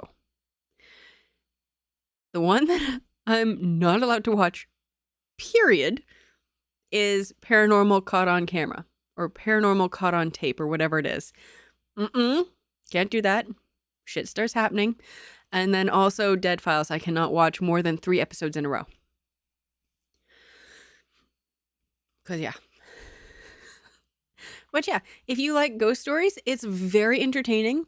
My favorite part of it was actually when they would do the deep dives into like history and places and architecture and all that. That one was always very cool, but honest to goodness, I had to stop listening to it because, shit was going down. So we had to close that door right the fuck quick. So I'm not a fan of horror. Is long ways. Only watch BuzzFeed. BuzzFeed apparently both. I always call him J. Michael, and he only goes by Michael, but J. Michael. Apparently, J. Michael and J. Michael and Jamie Markey both love. There's a show on BuzzFeed and they love it. I can't stand IRL horror. Yeah. Games and manga. See, yeah. I have to be in the mood for it. Anime is sometimes. What was one of the ones that I really liked?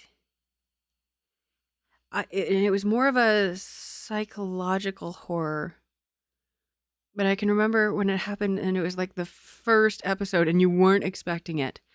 And you're going, oh, fuck. Like that was like, whoa, okay, I guess we know where we're going with this. What was it? It's one that I've been waiting for the second season of, but it's never come up.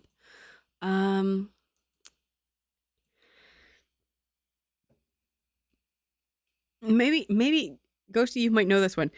The host is no, it was the host.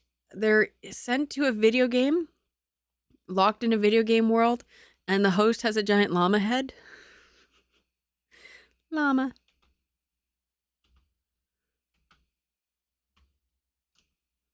Anyone know what the one I'm talking about is?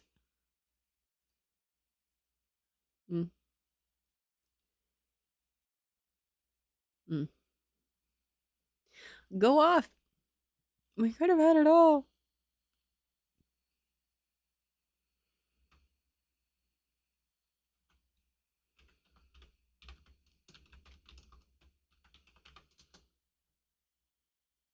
Wait, I know. Oh, do you know?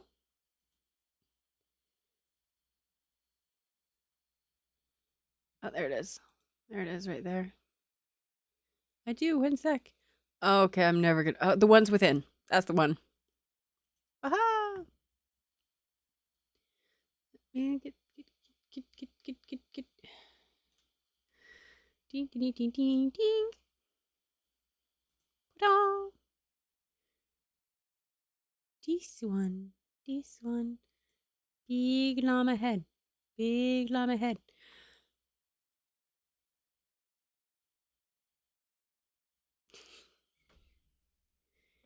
Yes.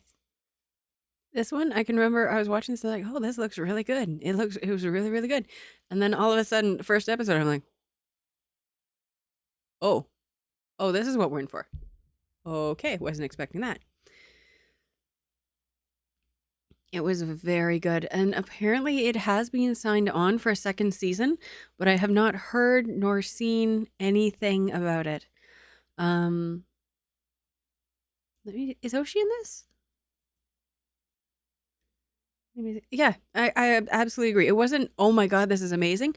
But at the same time, I wasn't walking away from it. Justin Brenner, who apparently Brenner is on Twitch and has his own Twitch channel. I have not been able to find it. I can't just go for the. Eh? No. All right. You're making me go for the big guys.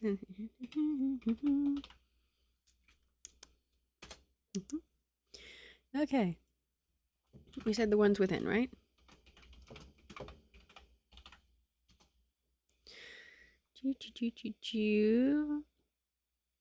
Oh, this isn't right. I want to find the show first. The show. Is this the person in it? No. The show. Title matches. See all results. Okay. I will do my best. I've not always been into manga, so I will do my best. Go for it.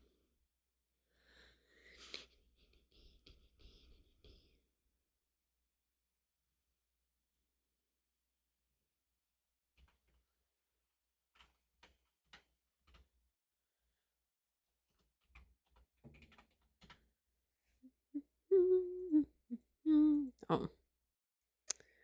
But since you use the same manga set as me, you may have seen it once upon a time. You can go for it. No, I hasn't. But I can. Was it? Red River. Am I going to be scarred by looking this up? Am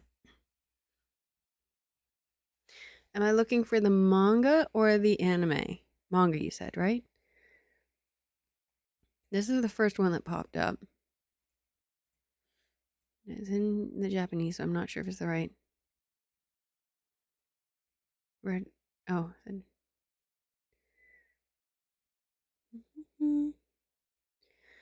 new horror anime that came out in spring or winter season. One girl that can see monsters or demons. Ooh, what's that? So, ooh, I'm not sure I like about Ichi. Like what they added unnecessary lewdness, so I didn't watch. I agree. That always turns me off.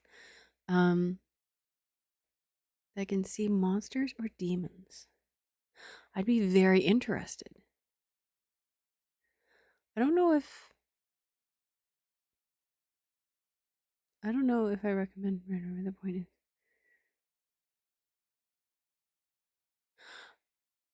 That is it that with the pointy chins? I'm so lost. This one doesn't have it as an alternate name though. Oh wait, it might. Yes, okay, this one. This one pointy chins. What's it about? A seemingly ordinary modern-day teenager, Yuri, is suddenly whisked away to the Hittite Empire in ancient Anatolia, I guess, where an ambitious queen wants the girl for a blood sacrifice in order to murder all heirs but her son, thus seizing control of the throne. Luckily, the timely intervention of Prince Kale saves Yuri from the queen's grasp. Kale promises to send Yuri back to her home, but the queen's persistent schemes to kill them both, plus their growing feelings for each other, keep those plans delayed. How was that? That's the one? Was that a hokey enough voice? I went for it. Why is this not fucking on here? I just want to see it. Oh, she's in it. Damn it. Miss him. Join us in the drama. Oh, so good. Yes. Welcome, Sam, to the dark side. We have chips.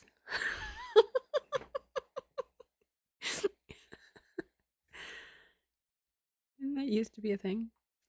Come to the dark side. We have cookies. Ayo.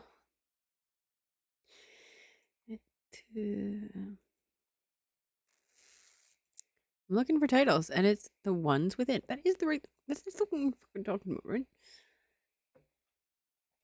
Yes, Sam. So, what's your thoughts?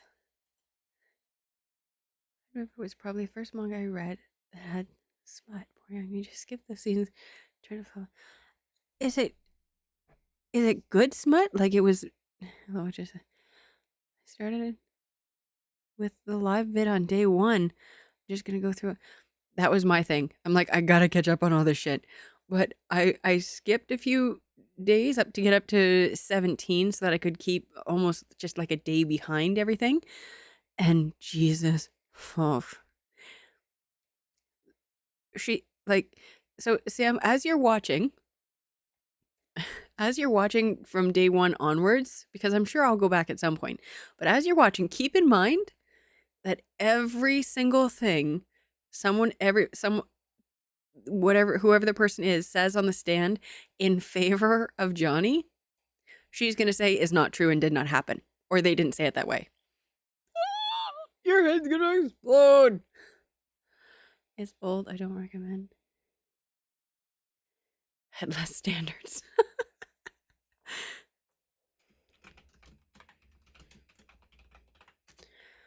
I'd wish to talk about the ones within because I have fucking theories on it, and I want to express these theories. But at the same time I don't want to spoil it for people cuz usually my theories are pretty good. The fuck you say?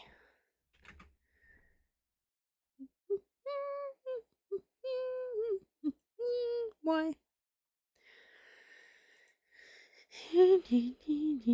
I just looked at this. Like I don't know why. I know that it's in English. I know for facts. And I just want to see if Yoshi's in it. I think he is. Oshi's, not Yoshi's. Oshi's. Wow, you're not coming up at all. Fine, you know what? We'll go the long fucking way. Yeah, season 2. No.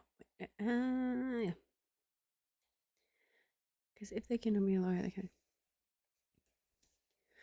Oh, what is Amber's lawyer's legit got me wanting to be a lawyer.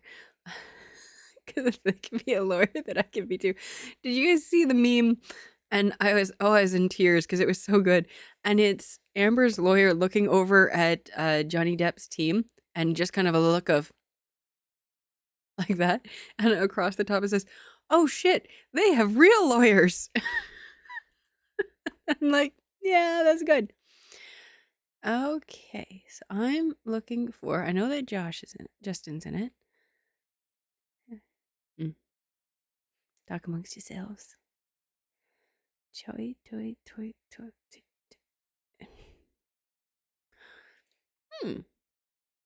Why did I think?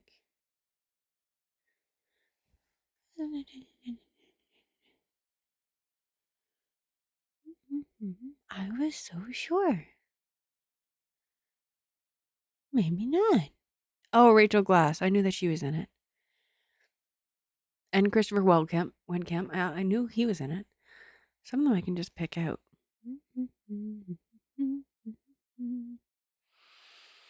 Okay then.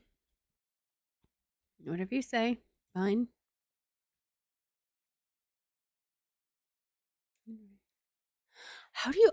Question. How do you get away with that for English class?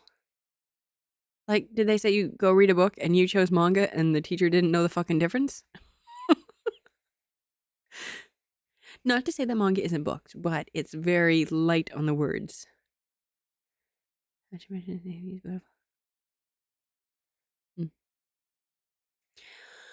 Okay, I'm going to continue on with chapter 22. And we don't have to worry. I don't think there's any real sadness yet until chapter 31. And even then, it's not the sadness. It's just, it's getting there. Okay.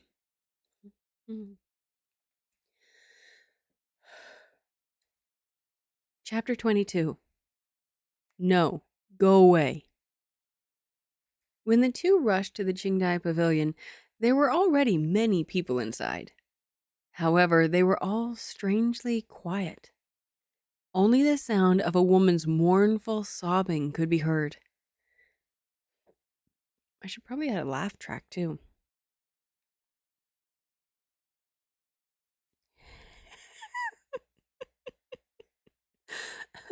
Okay, I gotta read. Forget reading. We agreed that streams are now manga discussions and Amber Heard dissing. She doesn't need any help. My English teacher likes anime, so she was cool with letting us read manga and comics. I even wrote battle advice and study nights for part of a writing project. Oh, that was very good. By the way, Ghosty, that is battle advice and study nights is Sam's fic that we read the other day. It is also, I have a link in it on it, link to it in the Discord. Yes, under Fic Recs, My Hero Academia. Boku no Hero Academia. Okay. Listen, serious stuff. Clearly, something's happened in the Qingdai Pavilion to the guy we didn't like that Lin Qingyu was planning to poison. So let's get back to this, okay? Okay. I'm going to start over. I'm not going to say the title again. When the two rushed to the Qingdai Pavilion, there were already many people inside. However, they were all strangely quiet. Only the sound of a woman's mournful sobbing could be heard. Lin Qingyu pushed Lu Wancheng into the courtyard. A few people called out, "Young master, Xiaojin." But after that, they once again grew silent out of fear. No matter what they thought in their hearts, the expressions on their faces were the same as those participating in a funeral procession. A woman with disheveled clothes and messy hair was pushed out of the inner room by two momos. Then Qingyu recognized her as one of the women who played the pipa that afternoon. She casually held together her flimsy robe, a large dark spot staining her undergarment with its mandarin duck embroidery. It was obviously blood that had yet to dry. Once again, it's one of my favorite imageries, but mandarin ducks stand for soulmates in Chinese mythology. One of my faves. It's really good. In the inner room, Liang Xi, Lu Nantao, and Dr. Jiang were gathered by the side of the bed. Liang Xi was losing her voice from crying, her tragic state with tears and mucus flowing profusely, but Lin Qingyu was in a very good mood. The comparatively smarter Lu Nantao managed to remain quite restrained. Eyes rimmed red, she simply wiped away the blood from the corner of her younger brother's mouth. "Jiao Song, my son, Jiao Song!" Seeing this, Hua Lu couldn't help grumbling in her heart. In the past, whenever the young master was critically ill, the madam would also keep watch over his bed, crying in a way that made her the very picture of a weeping beauty, in full possession of etiquette. Who would have thought that she could cry and howl like this when it was her own son who was about to die? She could even go head to head with Chumomo.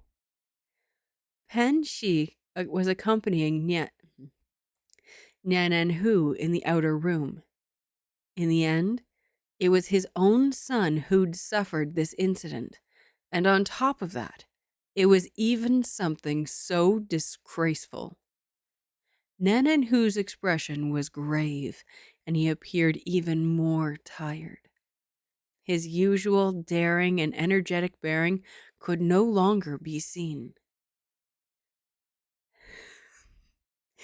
Seeing the two of them come in, Pan Shi said, "Fucking Ghost, you killed me. You killed me, Ghost."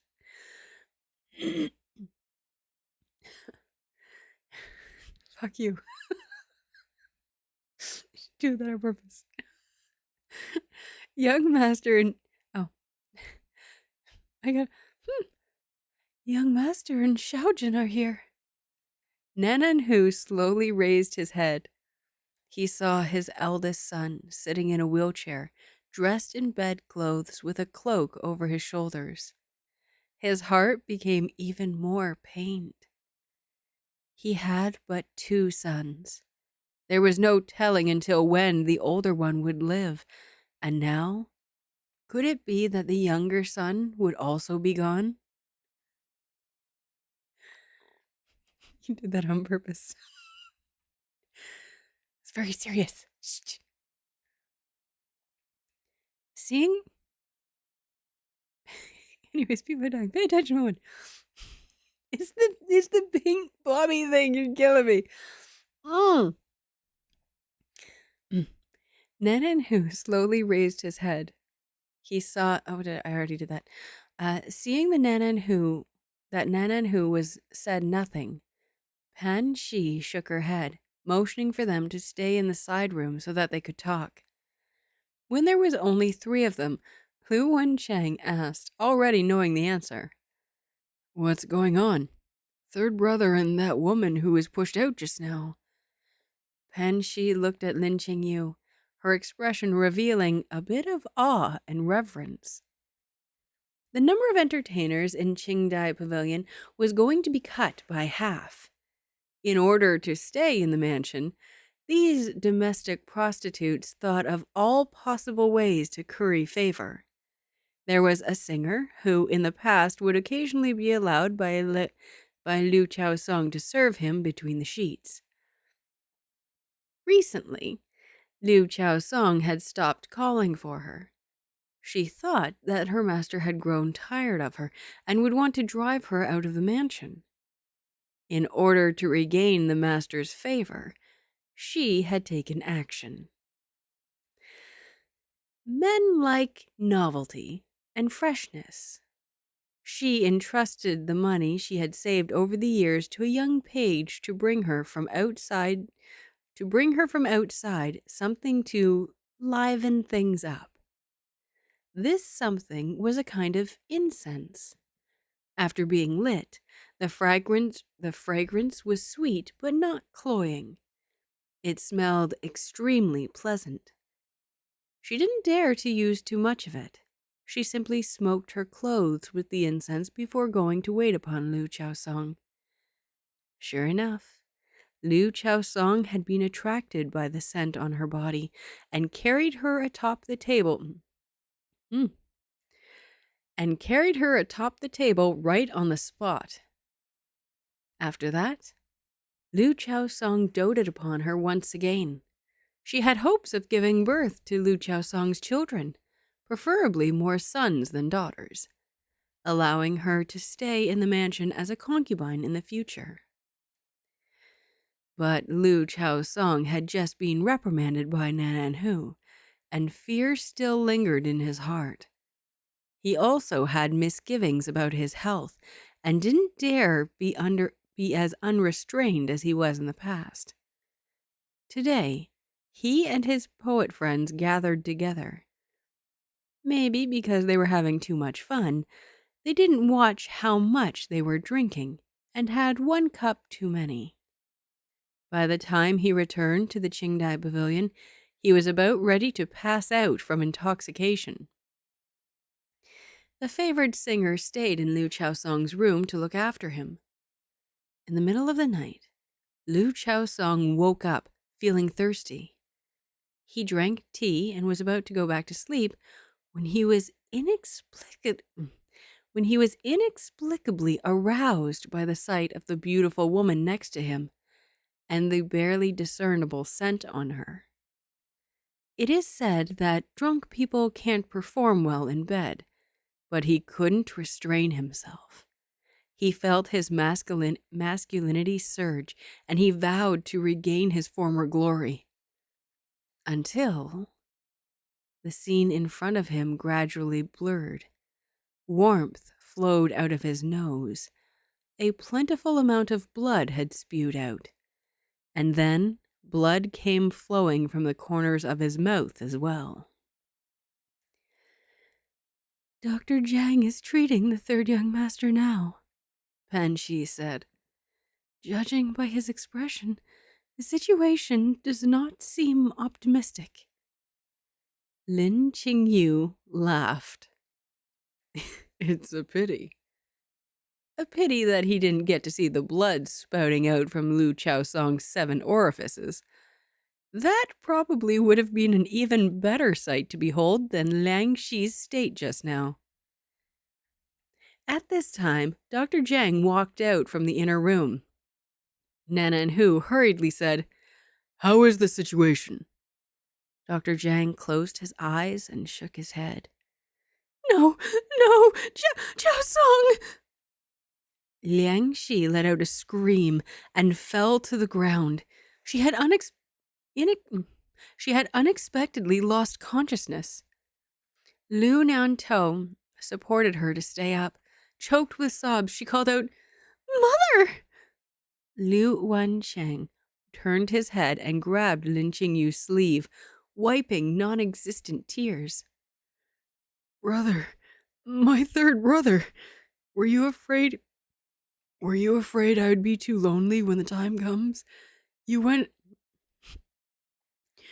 Were you afraid I would be too lonely when the time comes, so you went ahead to scout the way for me?" Lin Qingyu pulled his sleeve back somewhat disdainfully. "Cry into your own sleeve." Lu Wancheng whispered, "All right." Then he lifted his sleeve and hid his face. "The waters of the West Lake, my tears, my third brother." Apparently that's lines from a song, from a movie, I think. Nan'an Hu's eyes were rimmed in red. "Doctor, is there really no other way?" Dr. Jiang sighed. "I'm of humble talent and shallow learning. I hope Master Hou can hold back his grief." So my condolences, he's dead. Nan'an Hou seemed to lose all strength. He involuntarily took a step back and slumped down into the chair. Lin Qingyu has had just about his fill of watching this drama. He stepped forward and said, "Master Hou, would you allow me to have a try?" Lu Wancheng looked up. "Qingyu?" Nan'an Hou then remembered that his daughter-in-law came from a family of famous doctors. Although he no longer had any hope, he decided to treat a dead horse as though it were alive and waved his hand for Lin Qingyu to enter. Seeing Lin Qingyu approach Lu Qiaosong, Lu Nan'an instinctively stood in his way. Lin Qingyu looked at her calmly. Lu Nan'an bit her lip and finally stepped aside. Lu Qiaosong, lying on the bed, was already nearing his end. He was at his last gasp. He and Lu Wancheng were half-brothers, sharing the same father, after all, and so there was a faint similarity in their appearances. However, even when Lu Wancheng was critically ill and looked beyond haggard, he still looked a whole lot better than Lu Qiaosong did now. Lin Qingyu pried open Lu Qiaosong's eyelids and took a look. He then examined his pulse for him and said calmly, "His life can be preserved." Nan'an Hu's eyes lit up. "Is this true?" Lin Qingyu added, "However, I'm afraid he will no longer be able to sire any children in the future."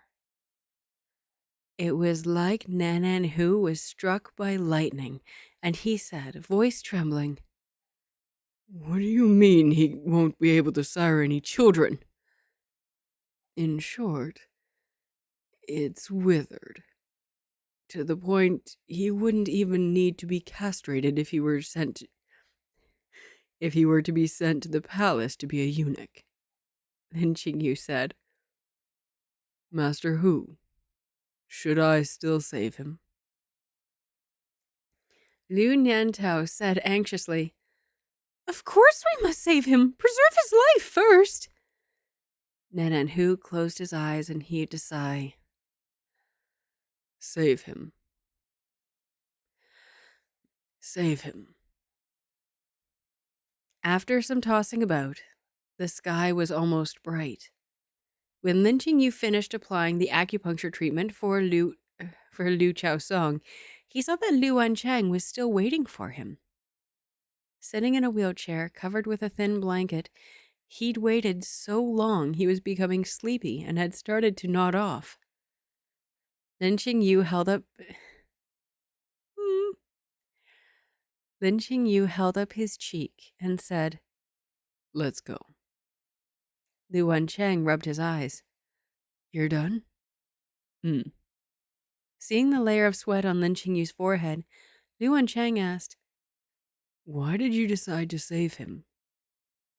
I changed my mind. Lin Qingyu looked cold. It's more interesting to watch him live out his life lower than a pig than to just watch him die. Lu Wancheng smiled and said, Indeed.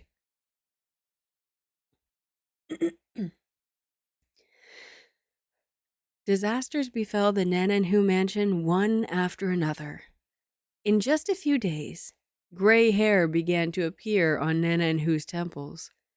He refused to look at Liu Chaosong, treating it as though he didn't have this son.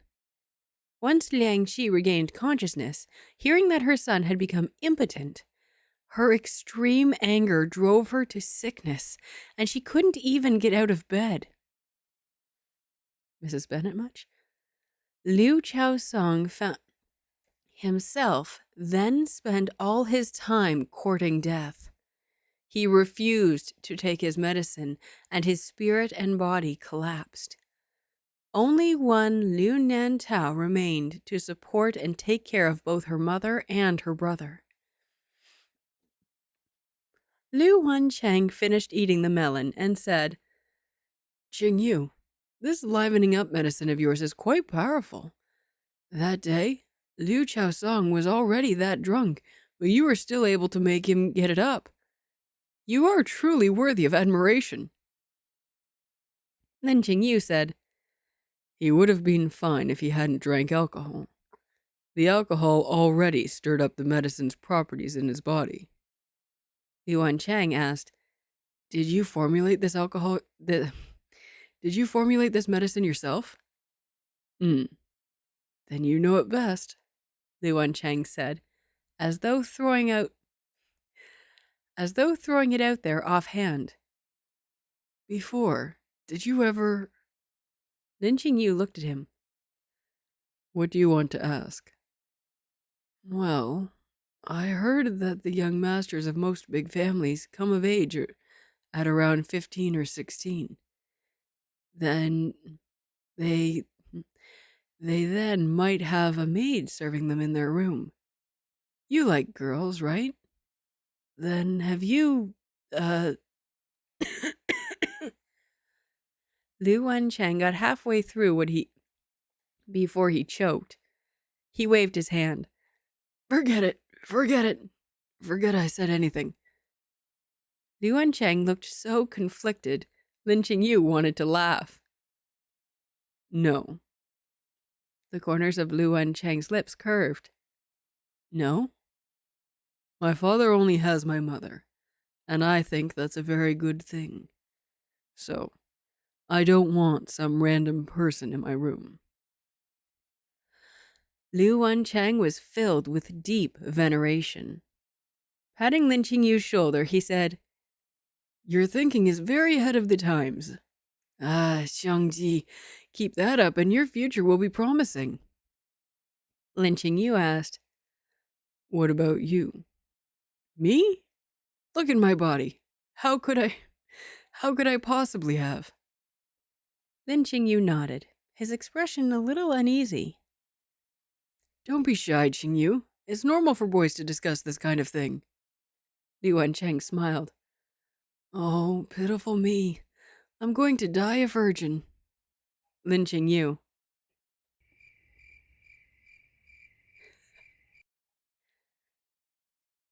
Say, how do you think it feels? Lu Wancheng was a little curious. Why are they all so into it? Isn't it tiring? Fuck me. Salted fish. Lin Qingyu was indifferent. You ask me. Who do I ask? Then do you want to try? Lin Qingyu interrupted him, voice cold. No, I don't. Get out of here.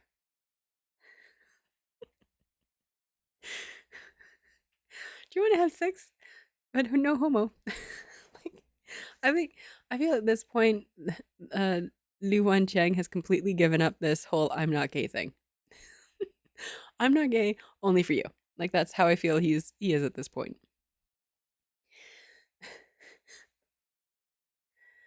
Nan'an Hou has strictly forbidden publicizing their family scandals. Nevertheless, there was no wall that didn't leak air, and news of Liu Chaosong's great achievements was leaked. It became the topic of idle conversation over tea by the wealthy in the capital. Some people sighed and others regarded it with amusement. In court, Nan'an Hou got wind when he wanted... Oh. In court, Nan'an Hou got wind when he wanted wind, and rain when he wanted rain. Who would have thought that his home would be in such turmoil? Now he couldn't even leave descendants. 100 years in the future, and he'd be left scratching his head as to whom to leave his vast family fortune to. When the Liu clan's branch family learned of this, they began to get ideas. According to ancestral rules of the family, if Nan'an Hu's line was broken, he would have to adopt a son from the branch family. Nan'an Hou began to receive many letters from Nan'an, and this made him furious. His 2 sons weren't dead yet, and he himself wasn't dead yet. These relatives of his simply couldn't wait to declare him free of any descendants. After his fit of anger, Nan'an Hou called Pan Shi. There's something that should have originally been Liang Xi's to handle, but you yourself know very well of her current condition. She is now no longer fit to handle anything. Once Pan Shi got the order from Master Hou, she hesitated for a long time and delayed for a few days before seeking out Lin Qingyu. First, she mentioned about the Liu clan's branch family coming to the capital, normally to pay respects to their elders during the approaching Mid-Autumn Festival. What they were actually coming for? Anyone with a discerning eye could already tell. This time the ones coming to the capital is Master Hu's elder brother's family. It is said that they will be bringing a lot of people. The mansion during this year's Mid-Autumn Festival will probably be very lively. Lin Qingyu said, You can handle the matters of providing for the guests and celebrating the holidays on your own. There is no need for you to ask me. Master Hou said the same thing. Pan Shi carefully observed his words and expressions. He said that he no longer cared about anything save for leaving an heir for the Liu family. Lin Qingyu raised his eyebrows. Pan Shi felt that his bearing was a bit similar to that of young Master Hu's. Sure enough, husband and wife who spent time together began to look more and more similar over time. Lin Qingyu's eyes were filled with pondering. So, you're here to ask me for medicine to help you conceive? So, you are here to ask me for medicine to help you conceive? Pan Shi was startled, then she immediately blushed. Xiaozhen has misunderstood. Lin Qingyu was unconcerned about such matters. Good night, Sam! We're right at the end, but good night! What's the matter? You are only in your early 30s, and Master Hou is only in his 40s. If you take good care of your body, it is not difficult to have children. Pan Shi finally couldn't help it and blurted out, Xiaozhen, what the master meant is that since the eldest young master's body is much better now, he may be able to take a concubine. Lin Qingyu was a bit startled. Then he scoffed coldly. Forgive me for speaking frankly, but rather than counting on him, it would be better to have Master Hou put in the effort himself and give him more younger brothers and sisters. Good night. And that's that. That's that. Now, do my eyes deceive me? But was Lin Qingyu at the end there saying no? Forgive me for speaking frankly, but rather than counting on him, it would be better to have Master Hou put in the effort himself and give him more younger brothers and sisters. So yeah, no, you are not giving my husband a concubine. Okay, I got to go up here past the dancing, those fucking pink things.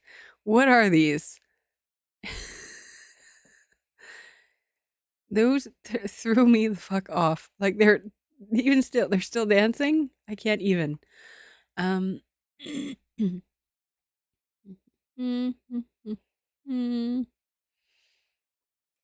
going up to see what I missed here. People are dying. Pay attention, woman. I'm sorry. And a pink person. Huh? Huh? Huh? I don't know what the huhs were. I should read chat during it. I don't know what. I mean, no. But yeah, I like that Lin Qingyu in this is properly vengeful. Like he's not pulling any punches.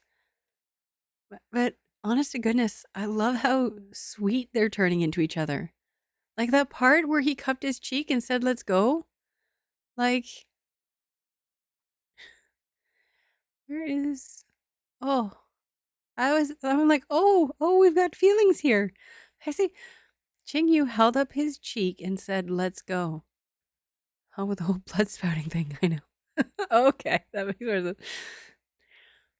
But yeah, with these two, man, with the relationship, oh my goodness. I love how sweet they are to each other. And then down here, Lin Qingyu, like, and Banshee being so hesitant. Really sorry to say this, but your husband's dad kind of wants to get him a concubine. Is that okay? And then Lin Qingyu, fuck no.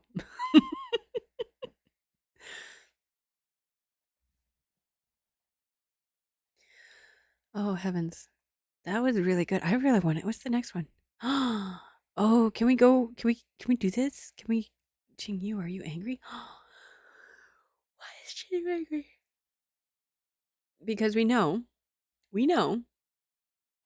Okay, well, I think we know. I think we can agree that Lu Wancheng is a total simp for Lin Qingyu in the best possible way. But yes, I think that that's a thing. So I can't really imagine Lu Wancheng. Oh, absolutely. Absolutely. It's only fuck, it's 11 o'clock. It's okay. We can I'm 100% doing another. I love this. Because I hate that when I leave you guys, I don't keep reading. So I have to stop when we stop. And I wants to know, first of all, why is Lin Qingyu mad? And it's called Qingyu instead of Lin Qingyu or Xiaojun. So you know that it's Lu Wancheng asking him, "Are you mad?" And why is he mad? He's not mad at him because no way does Lu Wancheng take a concubine, right? We can all agree he's way too infatuated with Lin Qingyu to do this to him, right? I think yes. Okay, I'm going to yawn and stretch my jaw a little. Do you see me getting worried about these two?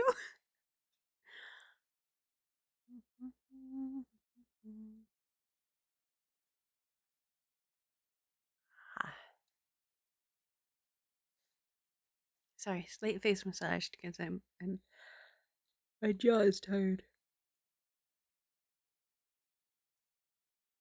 I mean, how can he even be a Oh, and his thingy. Um, and by that I meant problem, not actual business. But no, remember because Lin Qingyu said that he can reverse that withering. I love that term, withering with an acupuncture treatment, so he could give it back to him. I think that's what I remember. I don't know if he's actually done it, but I know that he can do it.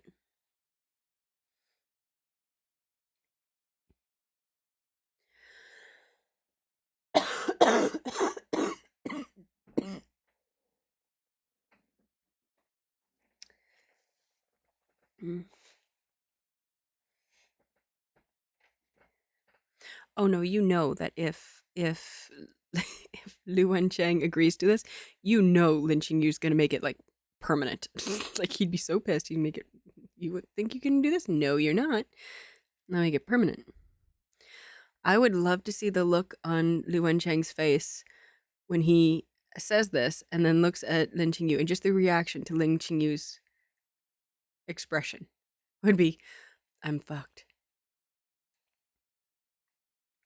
Oh, I know. It scares a lot of people. Don't worry about it. That's just my actual cough. I have because of my lung capacity, I my coughing sounds like a normal person is dying. Um but I'm very used to and get bronchial infections each year, and so that has actually deepened uh where the oxygen rotates in the lung. All that's to say, it sounds like a kennel cough, like a dog's kennel cough. It's not actually that bad, but I do know that it startles most people because they're like, "Oh my god, are you okay?" I was like, "No, it's just that's what it sounds like when you're coughing from the diaphragm." And I do have to cough again, so I'm going to mute this because I know it terrifies people.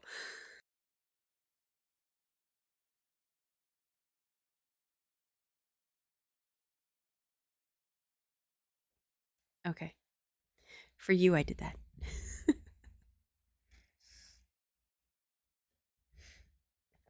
Yeah, before COVID, I got bronchial infections every single year. So of course COVID comes out and it attacks the lungs. So I'm like fucking masking and doing all the provisions. Um and then for what 2-3 years I didn't get any bronchial infections. So that was awesome. Okay.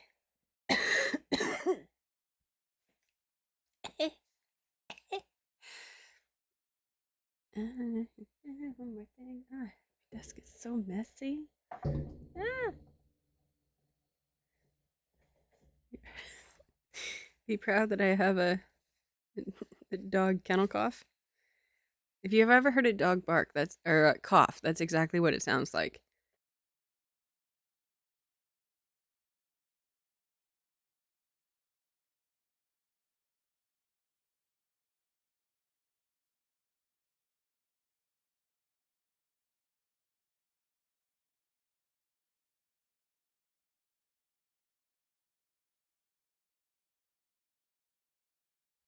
Okay, let's go.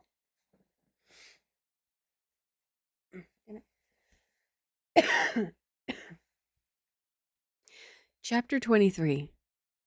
Qingyu, are you angry? What is happening? Whoa! Ah! What is happening with my avatar? The fuck is happening? Whoa! What? What is? Mm, down. Okay, we're gonna recalibrate this bitch. Left, right, up, down, sad face, angry face. Oh. Nope. So, yeah, that was one of the things I wanted to mention with my avatar. Um, when I was just trying to find an artist to rig it, I drew and created her myself, but I needed someone to finish the art so that it would be available for rigging. So of course I found someone on Fiverr like everyone else does, and way more money than I wanted to pay later because they weren't drawing it, they were rigging it. So I didn't think it should have cost near as much as it did. And I'm still really not happy with it.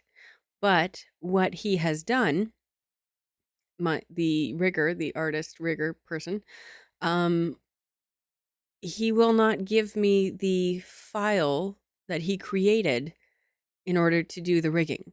So what that means is that I can't just take it to another artist and have them fix the rigging. I would have to do it all over again. So find another artist and rigger in order to get this avatar working, and I just don't have the money for it. So, oh, I love her. I love the art style and everything. But okay, so watch this, and I'm going to show you a frown. That's my frown.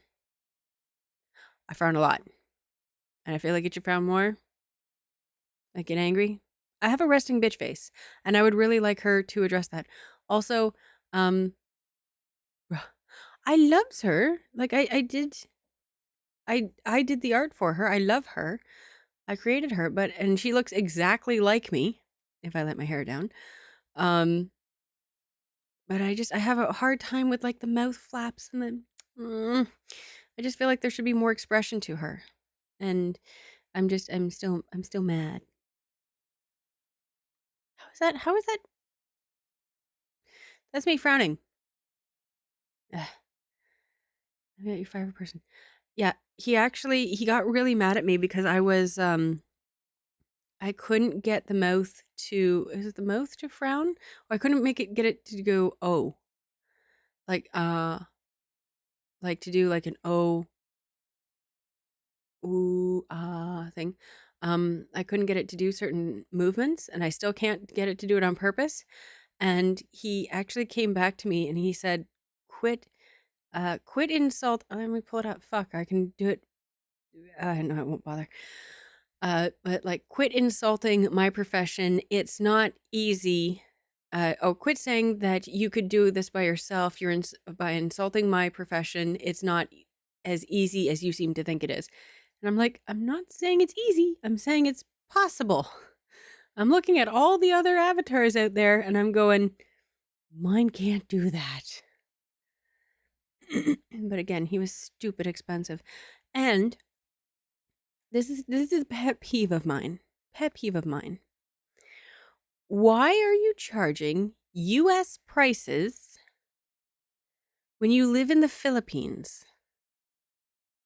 I get that that's what, people are willing to pay for it, and it is, well, of course, it's always going to be largely an American audience because the US is fucking huge.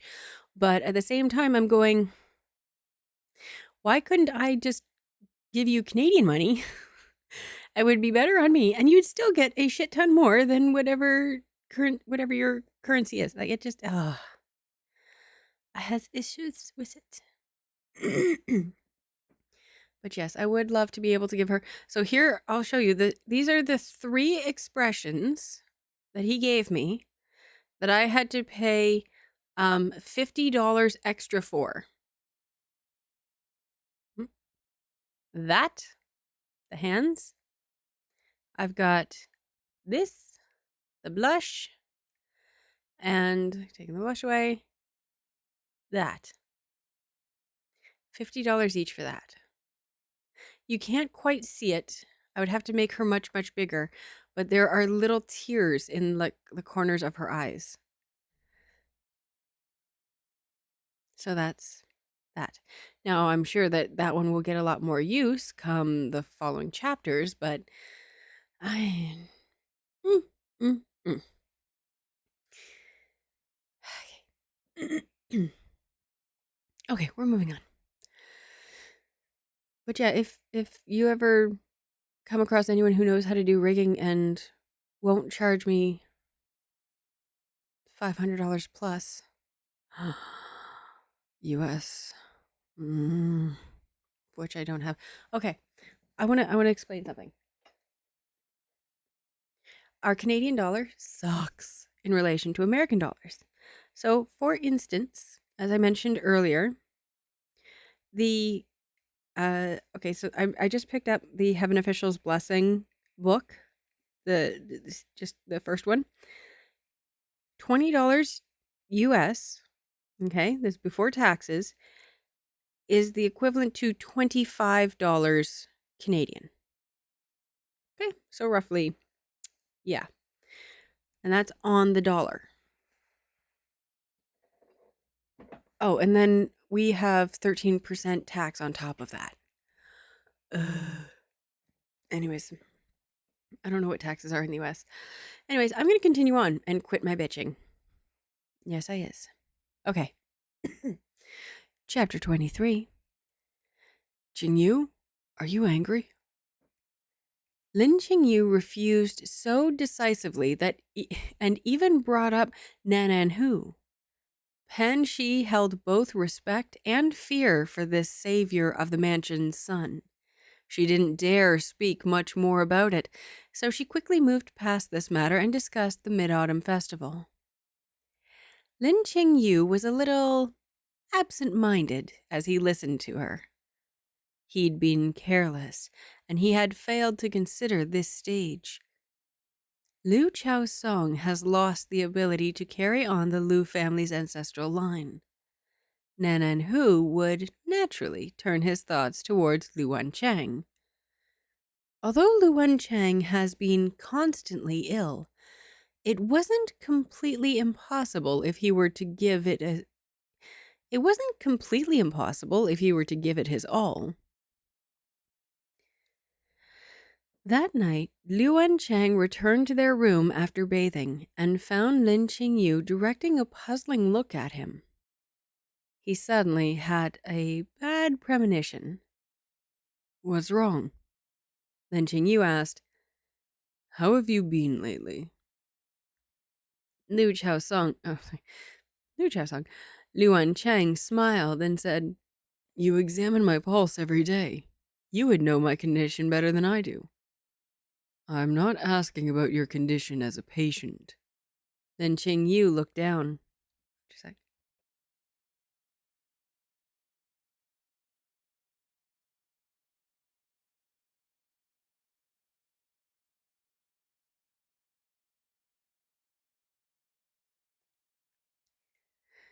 his sight landing on a particular spot.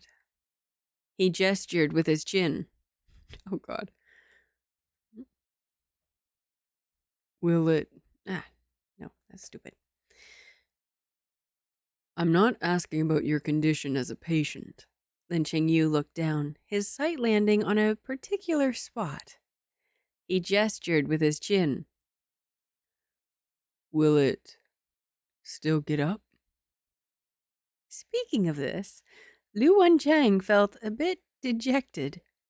With grievance in his eyes. I've been drinking your medicine and you have the nerve to ask me that? The side effects of the medicine were temporary. He could recover use of it after a few days if not drinking that medicine, or if Lin Qingyu were to give him an acupuncture session.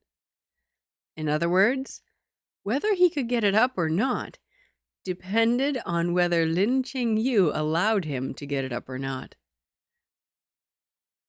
Oh. All I'm going to say.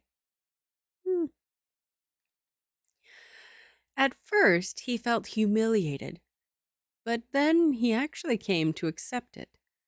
Just as Lin Qingyu said, he had no need for it anyway. Lin Qingyu nodded. Then come find me when you need it, and I'll give you an acupuncture session to let you get it up. Lu Wancheng was surprised. Why would I need to use it?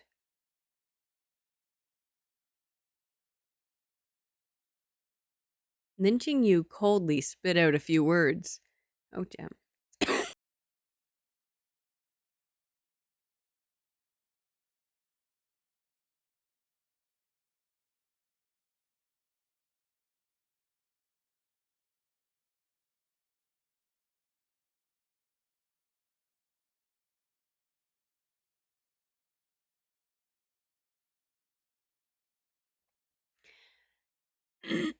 I'm just saying it's a very suggestive situation he's in. Why would I need to use it? Lin Qingyu coldly spit out a few words. Oh no, I already did that. Oh no, yeah, I don't. To produce a son to continue the family line. To continue lighting incense at the temple. Lu Wancheng was a smart man. He should be able to understand with just these few words. Sure enough, Lu Wancheng gave an enlightened smile. So that's it. Our Qingyu has been given the talk. Our Qingyu has been given the talk. Lin Qingyu didn't have the patience to go around curves and skirt corners with him. He asked, Do you want to take a concubine? Lu Wancheng looked at Lin Qingyu's grave expression, and nastily he swallowed down the words, Of course I don't want one, that were on the edge of his lips. Pretending to be conflicted, I do, but also maybe not. Lin Qingyu raised his eyebrow slightly. Speak properly. The truth of the matter is, I have lived for almost 20 years, and yet I've never even held a girl's hand. Before I die, it seems it would be good if I could experience the feeling of having that soft fragrance and warmth in my embrace. Don't you think? A few days ago, he'd even been praising him for having had no one else in his room, of having a promising future. Today, he's longing for soft fragrance and warmth. This son of a bitch! Lin Qingyu was about to let out some ridicule when he inadvertently caught a glimpse of the upward arc of the other's lips.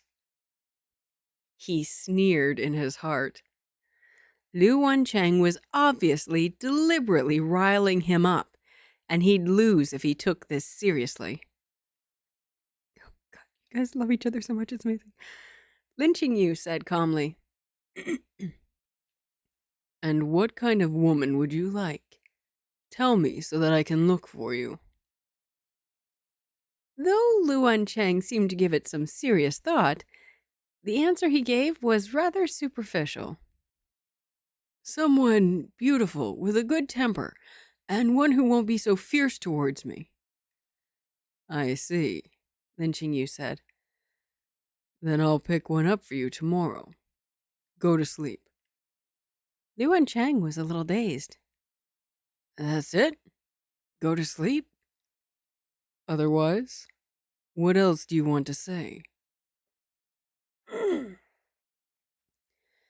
Lu Wancheng endured and endured, but in the end, it doesn't even matter. Sorry, I couldn't help it.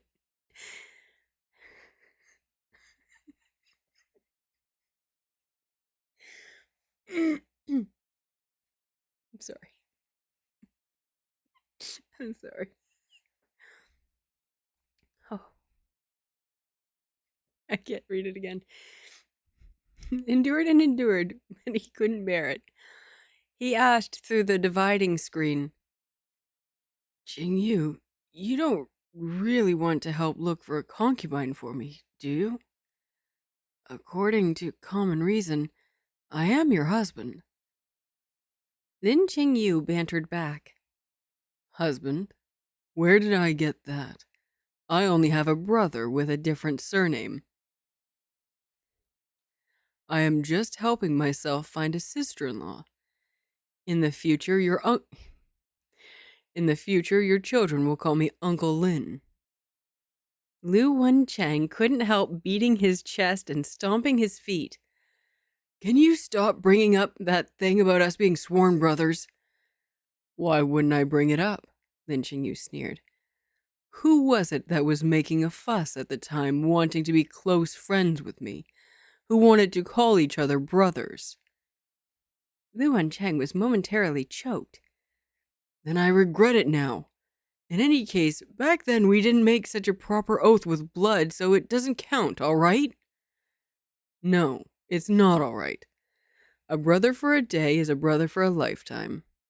Then according to what you said, a husband and wife for a night makes for a bond of 100 nights. Indeed, Lin Qingyu ruthlessly exposed him. But you weren't the one who performed that marriage ceremony with me. Lu Wancheng was so stifled that he was left speechless. Clutching his pillow, he gnashed his teeth. Why the hell didn't I come a day earlier? I'm sorry, I couldn't help myself. I couldn't help myself. And now it's constantly running through my head. After that, Lu Wancheng went to see Nan'an Hu himself. Sorry, can we just talk about how marital this entire fight was? Like, oh my goodness. It's so good. So Lu Wancheng knows he would never take a concubine while he had Lin Qingyu, or probably ever, but because he has Lin Qingyu. And I don't know if he wants praise for not, like, he wants to start a fight. He wants to see him get Lin Qingyu to get riled. And Lin Qingyu, while getting riled, while rising to Lu Wancheng's bait, is also knows what his husband is doing and is literally going, this bitch. I know, but they've spent so long. It feels like they've spent so long, up to 20 some odd chapters, and going, we're friends, we're bosom friends, we're companions, we're brothers, we're whatever. But to have the interactions between them, it's like having an unreliable narrator. So when they're saying, oh yes, we're friends, we're brothers, we're whatever, and then to have their interactions be that of a married couple, I love the juxtaposition of that. Oh, I'm a fan. And then, but Lin Qingyu being pissed that Lu Wancheng started this in the first place without just saying, no, of course. And then Lu Wancheng being salty when Lin Qingyu outsmarts him with it.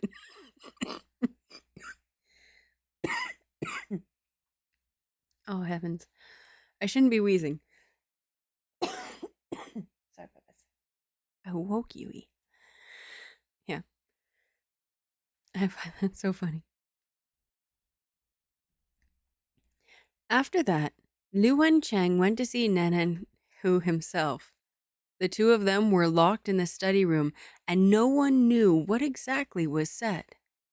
But Nan'an Hu spent an entire night in the ancestral hall, and he started growing a lot more gray hairs. And that was how the matter of Lu Wancheng's concubine was left at loose ends. I'd love to know what he said. The Mid-Autumn Festival was right around the corner. There wasn't much left of the scorching summer heat. The sweet, scented osmanthus flowers were in full bloom in the courtyard. Summer clothes were thin for the weather, but people were reluctant to put on more layers, as though this would stave off midsummer for a while longer. God, I know that feeling so well. The world bursts with life in spring and withers away in fall. Since ancient times, every autumn is sad and lonely. Lin Qingyu's mood was also being affected by the season. For several days now, he has been feeling gloomy. He donned a cold expression for everyone. He shut himself in the study all day, and the meals Hua Lu served him would go untouched. Oh yeah, Lin Qingyu's. Lin Qingyu himself hated how depressed he was. How could he possibly not know that being depressed was useless? It was a pity that he still couldn't shift his emotions so easily. He was looking blankly at his book when the door opened with a creak, and Lu Wancheng walked into the study with a plate of snacks. He said with a smile, "Qingyu, look at this yummy snack I brought you." Then Qingyu said, "Thank you. You can just set it down there." Lu Wancheng wasn't satisfied. "How perfunctory. You didn't even look at it." Lin Qingyu glanced at it. It was a newly baked, sweet-scented osmanthus cake. He thought it might have been made from sweet-scented osmanthus tree in the yard. "I've seen it. Now you can leave." Lu Wancheng made no move to leave. Lin Qingyu knew he was looking at him, but he didn't feel like responding to him. He tried to continue reading, but a certain someone's sense of presence was too strong that he couldn't concentrate.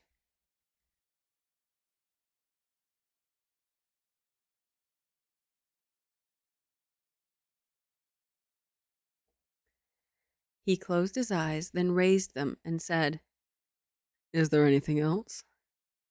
Lu Wancheng said softly, Qingyu, you're angry. His tone was that of complete and certain assertion.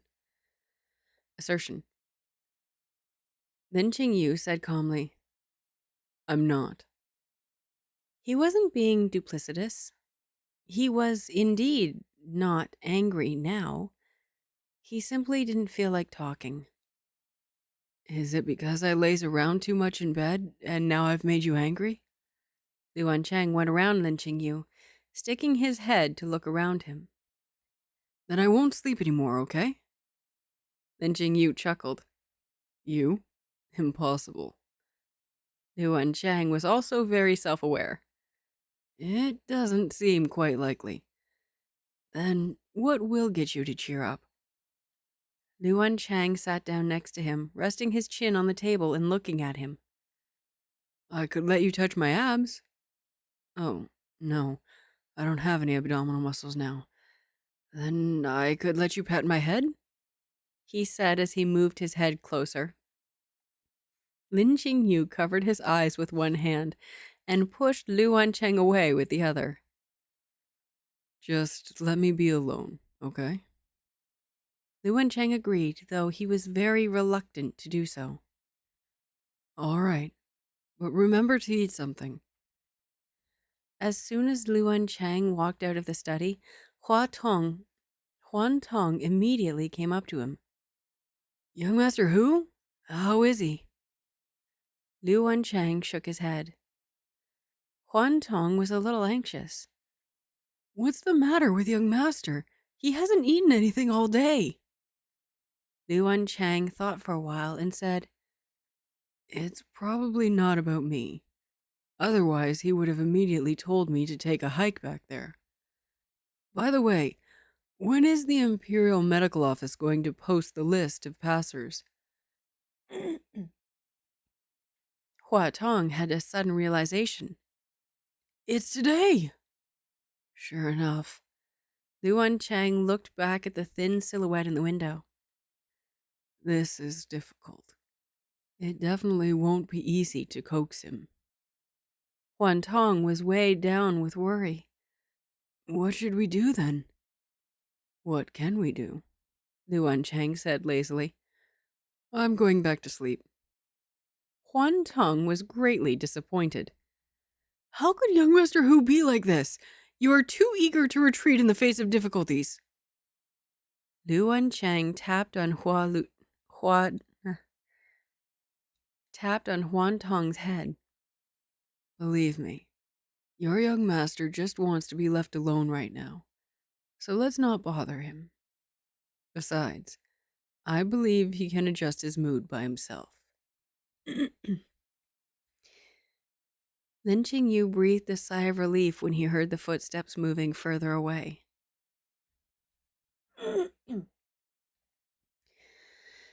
In the past, whenever Lin Qingyu felt vexed about anything, he could always calm down by losing himself in the company of his medical books.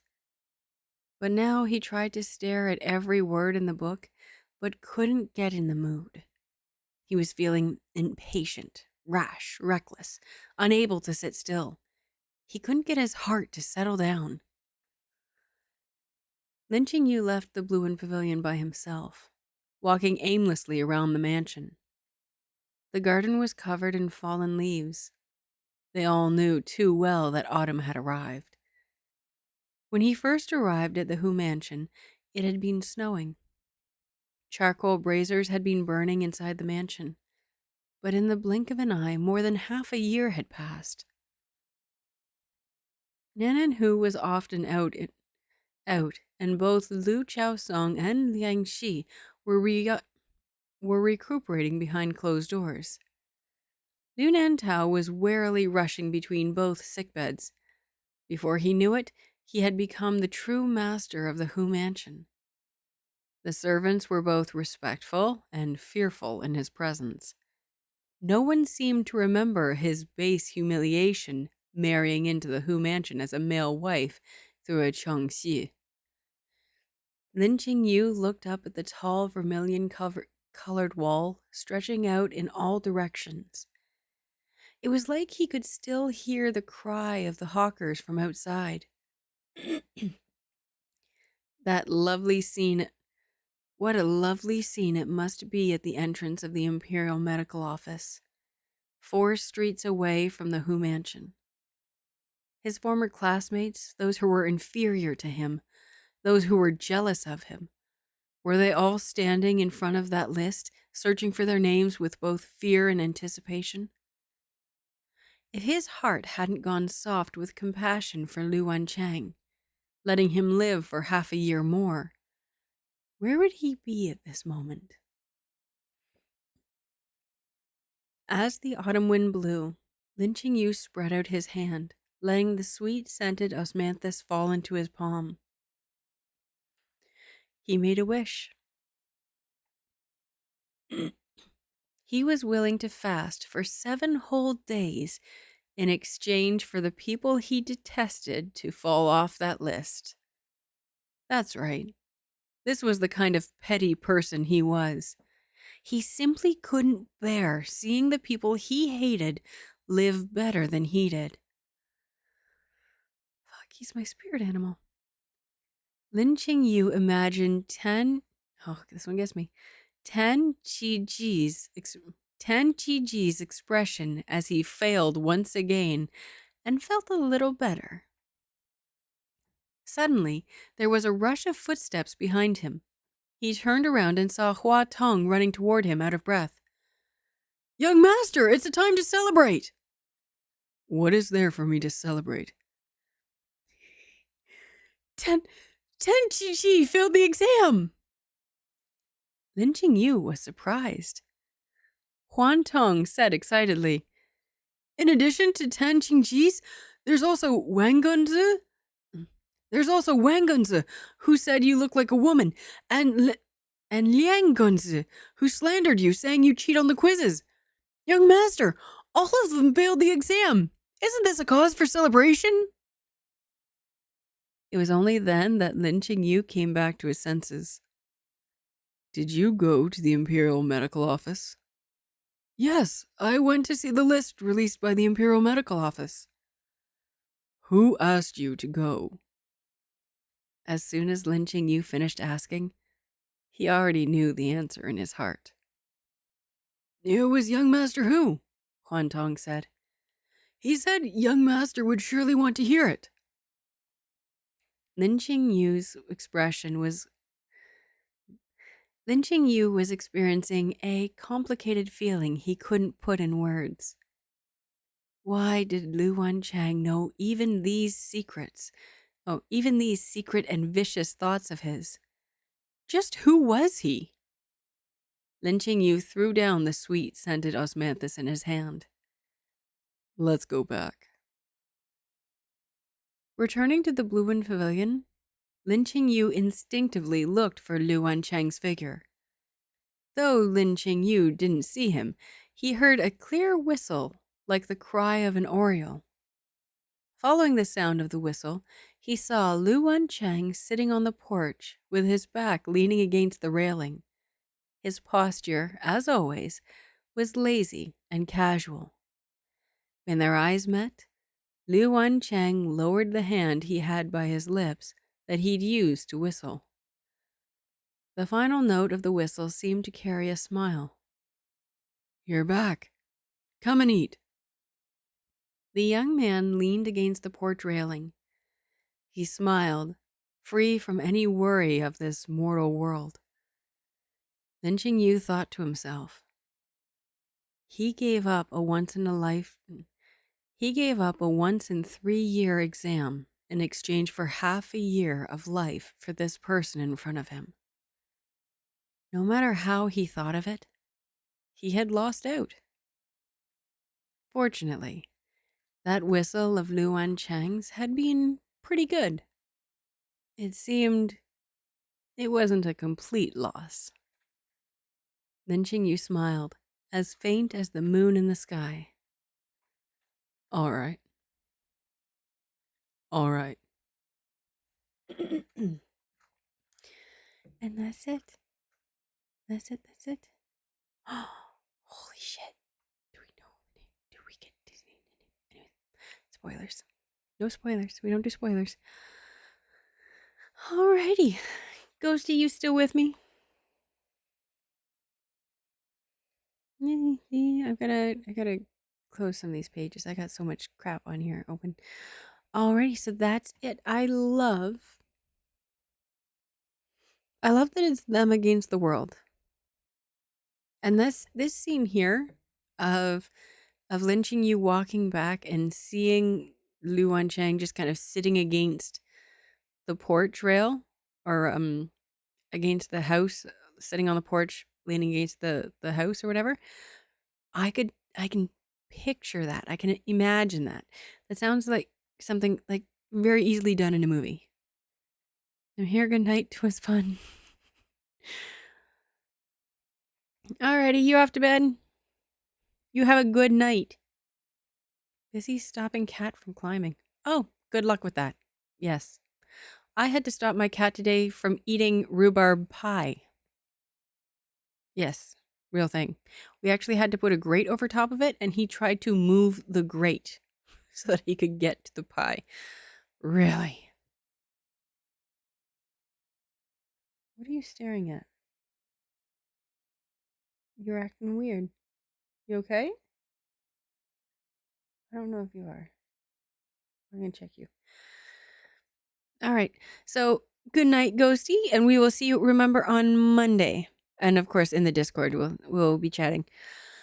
To all of you, if anyone's watching this in the future, thank you so much for joining me, and I hope you've enjoyed these few chapters.